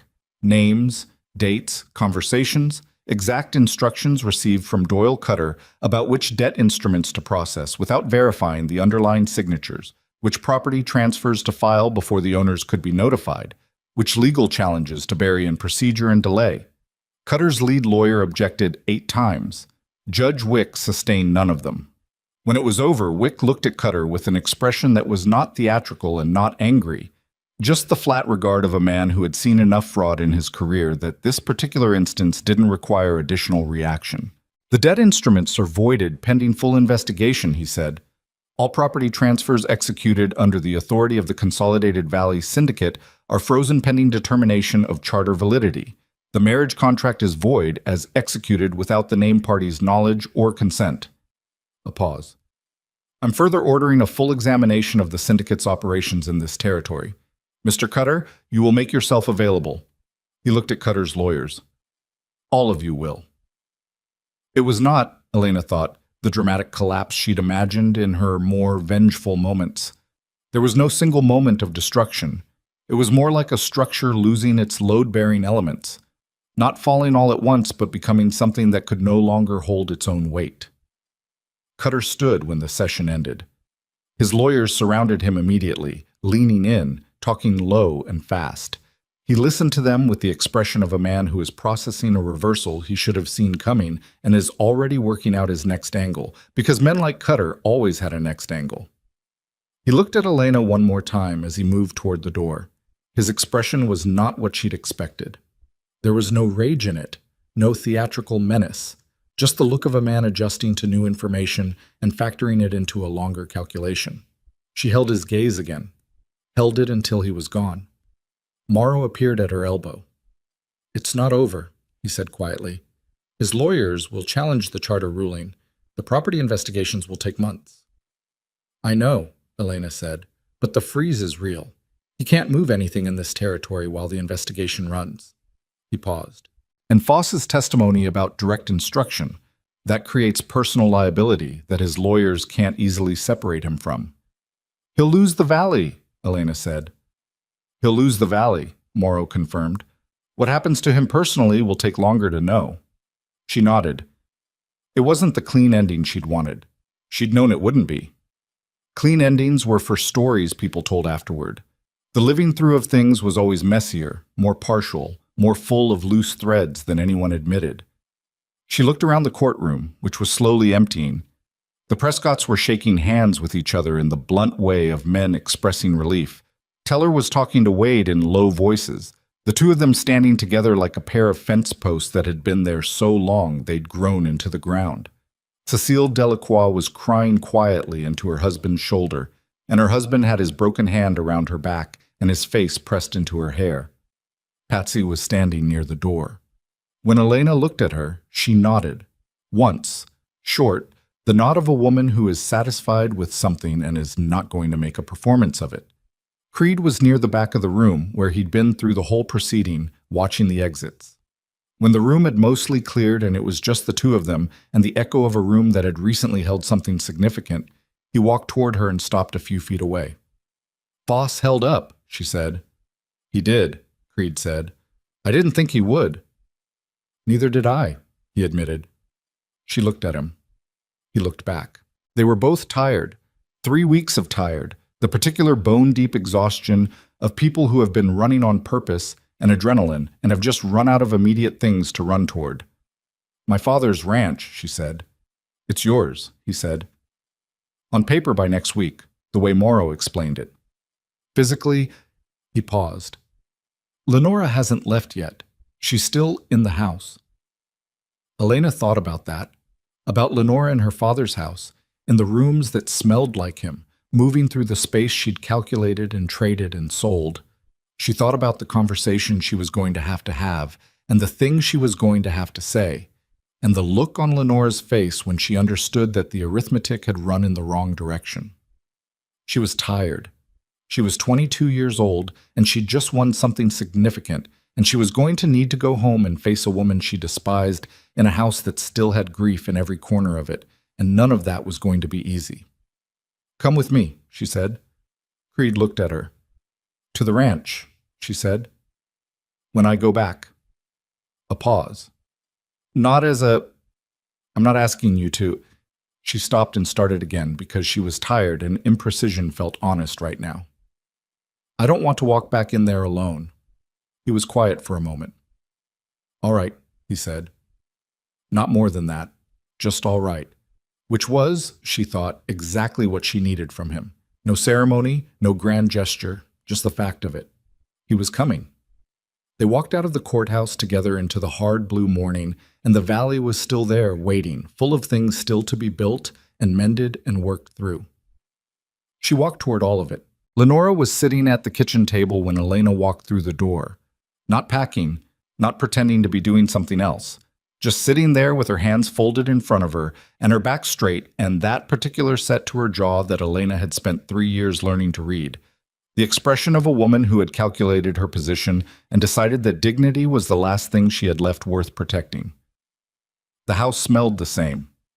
That was the thing that hit Elena first and hardest, before anything else registered. The particular smell of her father's house. Wood smoke and old timber, and something she couldn't name that was just the accumulated presence of a life lived inside these walls for decades. She'd been gone less than a month. It felt like she'd been gone long enough for the world to have changed its shape entirely, and yet the house smelled exactly the same, and that sameness was its own kind of grief. Creed came in behind her and stopped just inside the door. He did not sit down. He stood with his hat in his hands and said nothing, because this was not his conversation to have. Lenora looked at him briefly.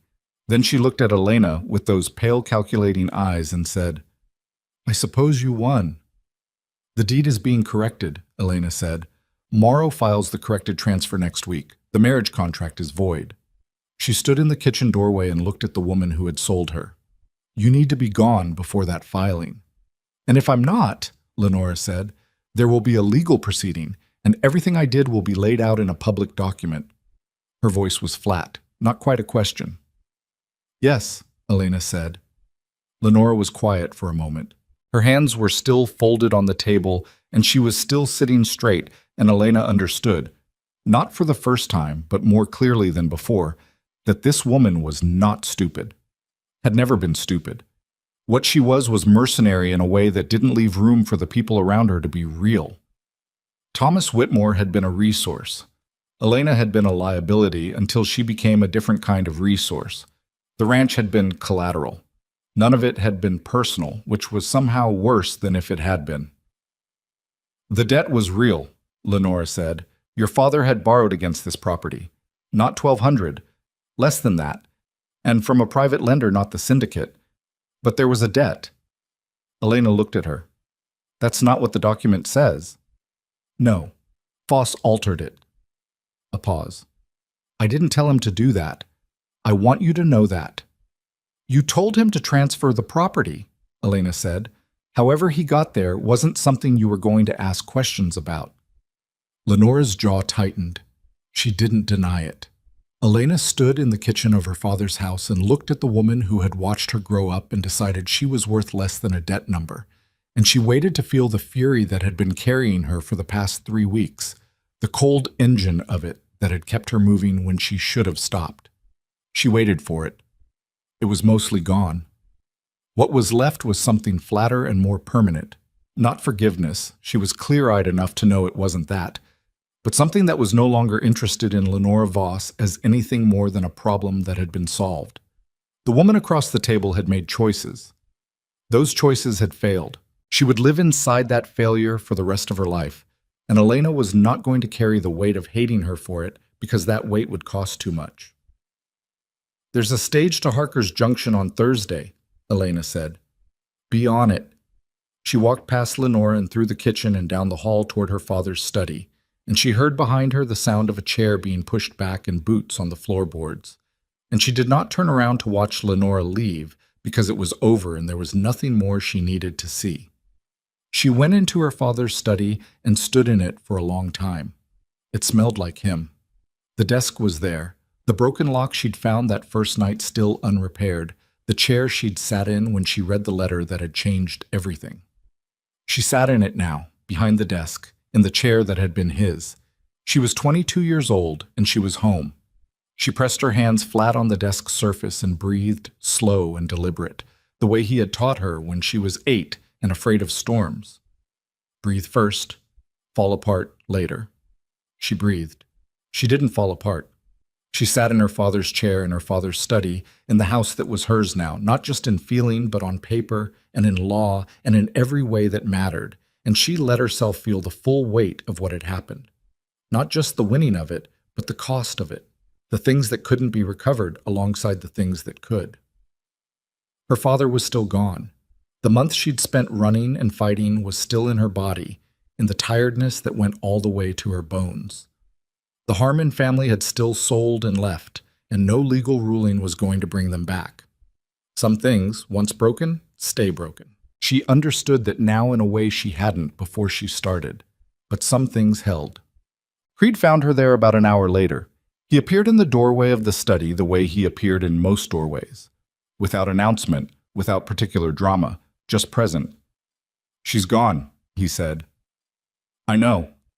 He looked at her sitting in the chair behind the desk, and she looked back at him, and neither of them said anything for a moment. "The bunkhouse is in better shape than I expected," he said finally, which was his way of managing the situation. "Move to the practical. Give her time. Don't push." "You don't have to stay in the bunkhouse," she said. He looked at her. "I mean..." She stopped, tried again. "There's a room off the back. My father used it for... It was a guest room. It's not the bunkhouse." Something in his expression shifted, very slightly. "All right," he said. "Ronan." It was the first time she'd used his given name. It felt like a line crossed, not uncomfortably, but definitively. "Thank you for... I know you didn't plan to be involved in any of this. You stopped in a canyon and drove off 3 men and then somehow ended up in a courthouse watching me dismantle a land syndicate. You did most of the dismantling," he said. "You did the part where it didn't fall apart before it got to the courthouse." He was quiet for a moment. "I told you about the other valley," he said. "The one I watched." "Yes."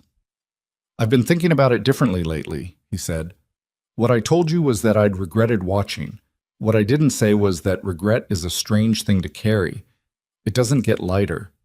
You'd think it would after a while. It doesn't." She looked at him steadily. "This one's lighter," he said, simply, without performance. She nodded.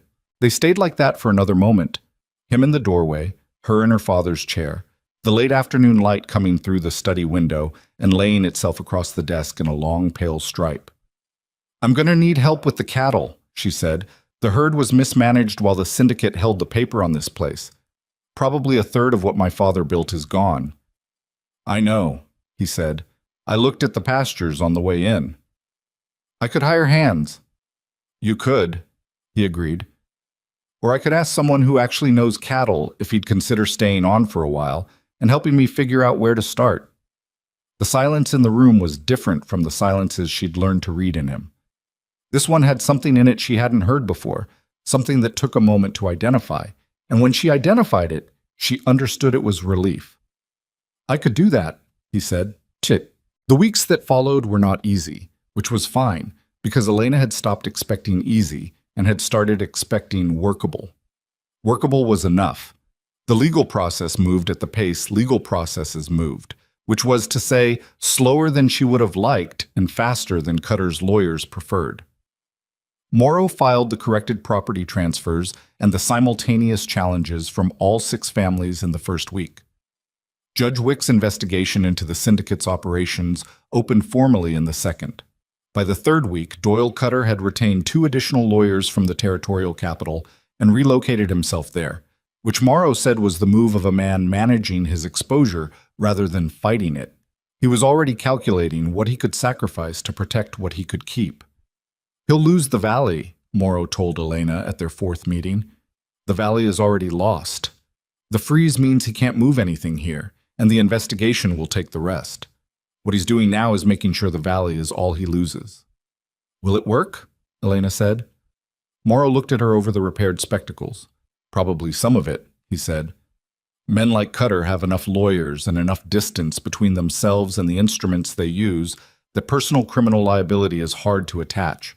Foss's testimony establishes direction, but Cutter's lawyers will argue Foss exceeded his authority."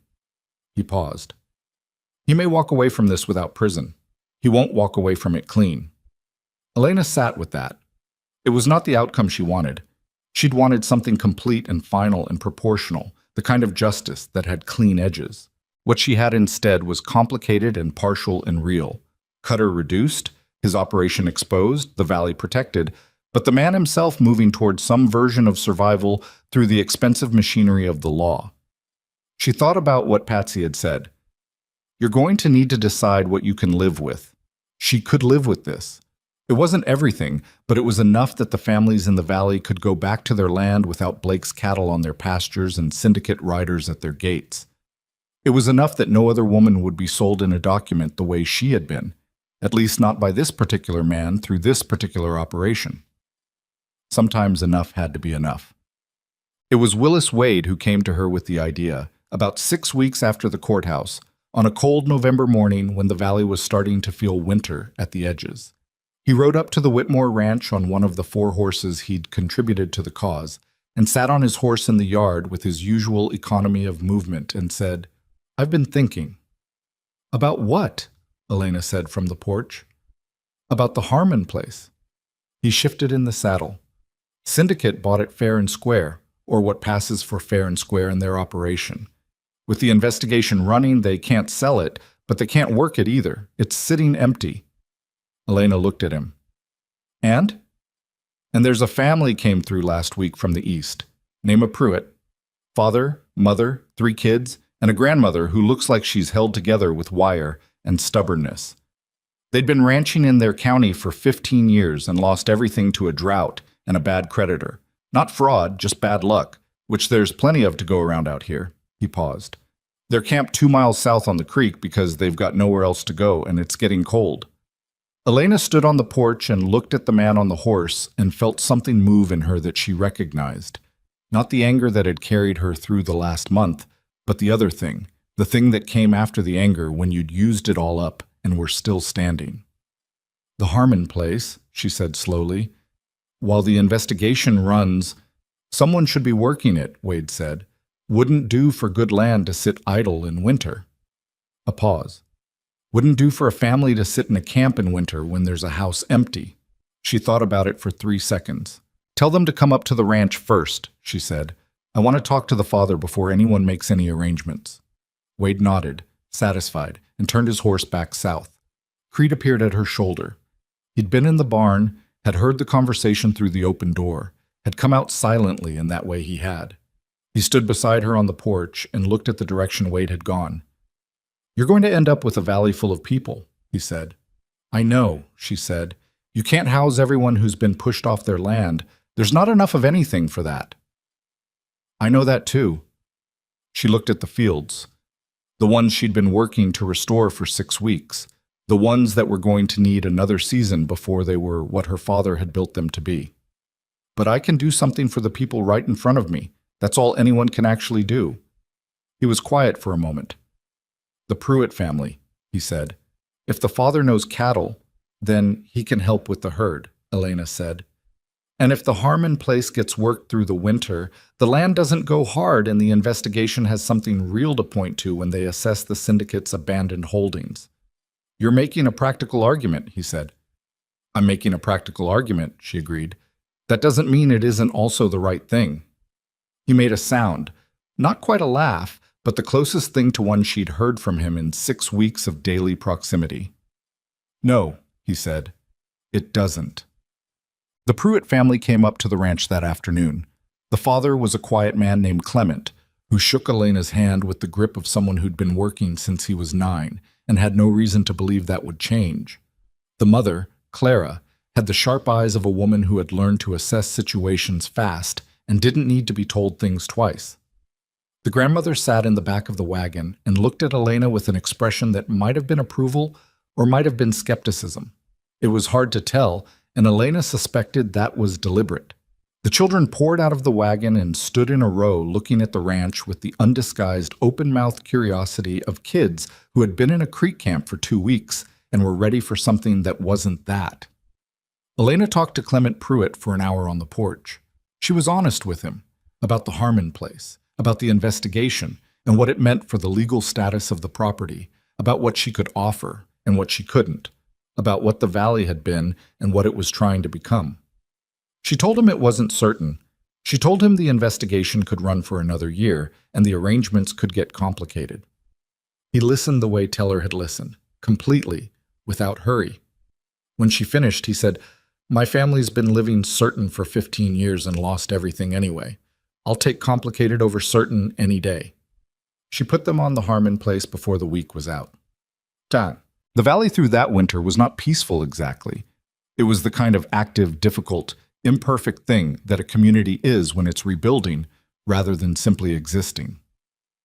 There were disputes between the Prescotts and the Wades about a fence line that had been ambiguous for 20 years and was now being argued with the energy of people who had just fought for their land and were feeling proprietary about every inch of it.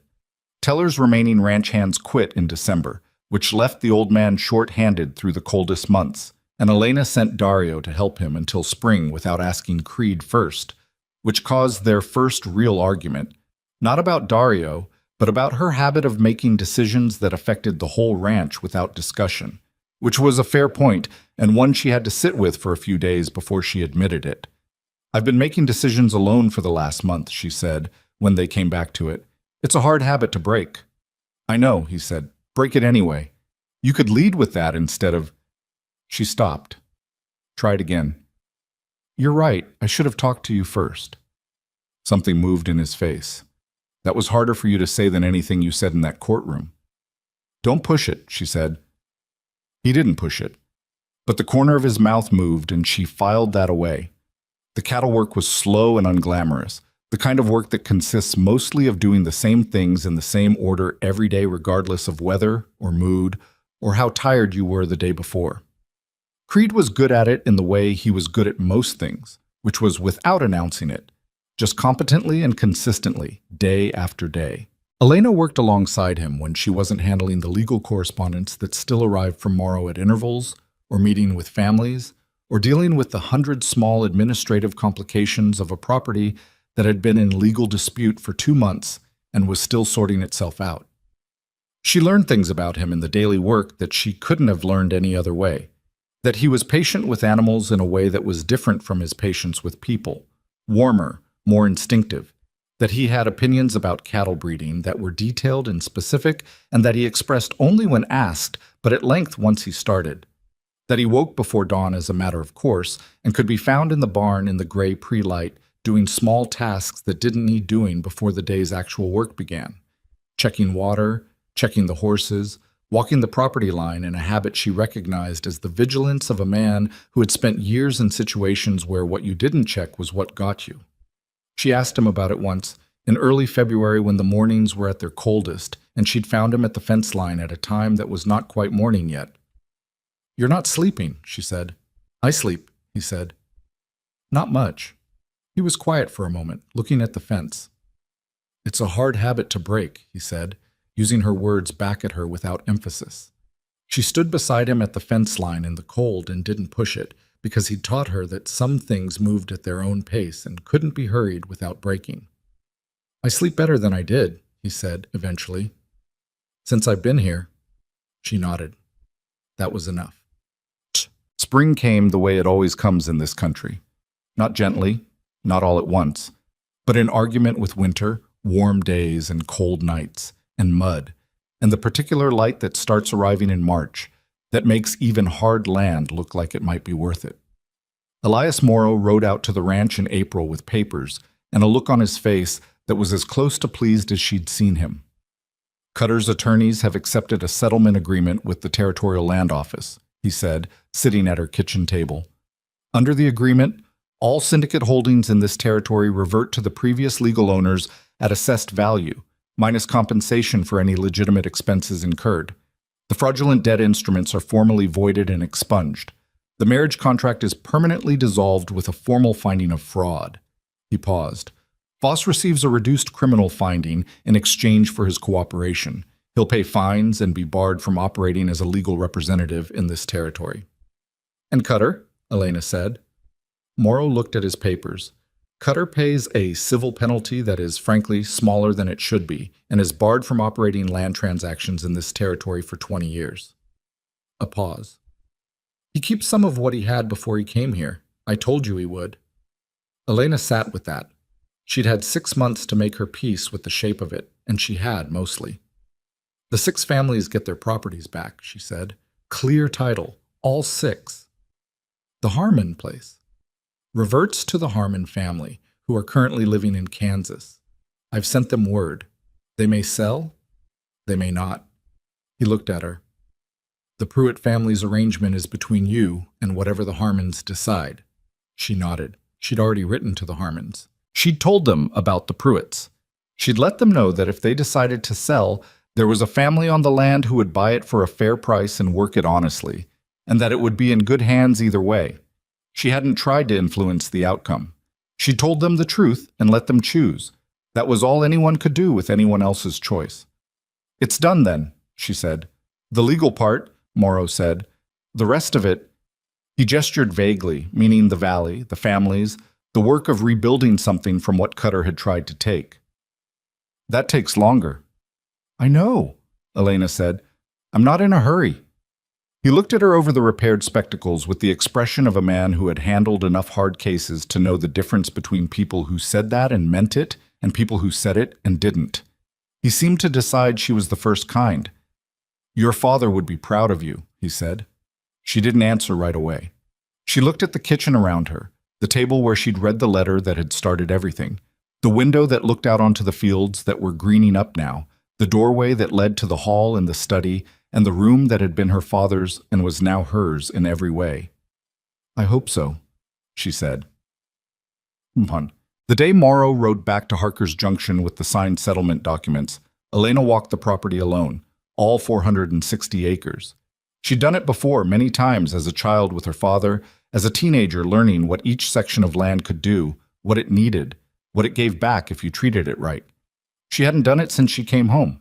She'd been too busy, and also, she understood this now that she was doing it, not quite ready. She walked the eastern pasture, which was where the cattle were coming back to health. She walked the creek line, where the water ran clear and cold, and had run that way for as long as anyone in the valley could remember. She walked the south fields, where her mother had planted a kitchen garden 30 years ago, and where the ghost of it still showed in the soil, in the way certain things kept coming up every spring whether anyone planted them or not. She stood at the northern fence line in the late afternoon light and looked at the valley.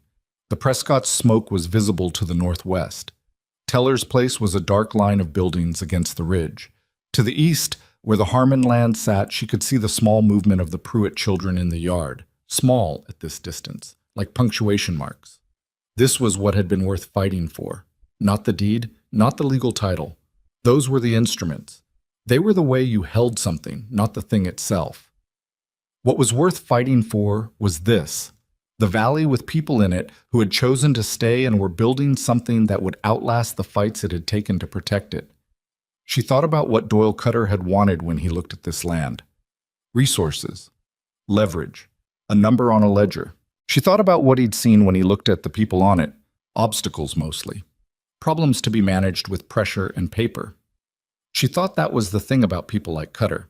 They could look at a valley full of families who had spent generations building lives and see only the acreage and the water rights, and that failure of vision was both their power and their undoing. Because what they couldn't account for was what happened when the people they were managing decided they were tired of being managed. She'd been 22 years old and freshly robbed and running west in the dark when this started. She was still 22. She wouldn't be 23 until June, and she was standing at a fence line on land that was hers with a valley behind her that was, imperfectly and incompletely but genuinely, healing. She heard hoofbeats behind her and didn't turn around because she knew the sound of that horse by now, as well as she knew her own heartbeat. Creed stopped beside her and looked at the valley. "Morrow get off all right?" he said. "Yes." "Settlement's final?" "Yes." He was quiet for a moment. The light was going gold and long, the particular light of late afternoon in spring that makes everything look like it's being looked at for the last time, or possibly the first. "I need to ask you something," he said. She looked at him. He was looking at the valley, not at her, which was how he approached things that required effort. "I came here as a temporary arrangement," he said. "That's what I told myself. Help you get the ranch back, help you get on your feet, and then—" He paused. "And then what?" "I haven't been able to say." "What do you want to say?" she said. He turned to look at her then, directly, with that thorough assessing quality she'd first seen in a canyon when he was deciding whether to drive off 3 bounty hunters for a woman he didn't know. He'd been looking at her that way for 6 months now, and she understood it better. It wasn't the look of a man who doubted things. It was the look of a man who wanted to understand them completely before he committed, because commitment was a thing he didn't do lightly. "I want to stay," he said, "not as a hand, not as a temporary arrangement." A pause. "I want to stay here, on this land, with you. And I want to stop pretending that's not what I want." The valley was very quiet around them. One of the horses shifted on the fence line. She thought about the things she knew about Ronan Creed by now. The pre-dawn walks, and the patience with animals, and the way he said her name when he was being careful about something, and the way he said it when he wasn't. The weight of the regret he'd carried from another valley, and the way it had made him choose differently here. The fact that he had never once told her what to do, only what he thought, and waited for her to decide. She thought about her father saying, "I'm not asking you to love her, just to tolerate her." And she thought about all the things her father had known and all the things he hadn't, and how you couldn't know which was which until you were on the other side of them. "I know," she said. He looked at her. "I've known for a while," she said. "I was waiting for you to get there." Something in his face did the thing it did.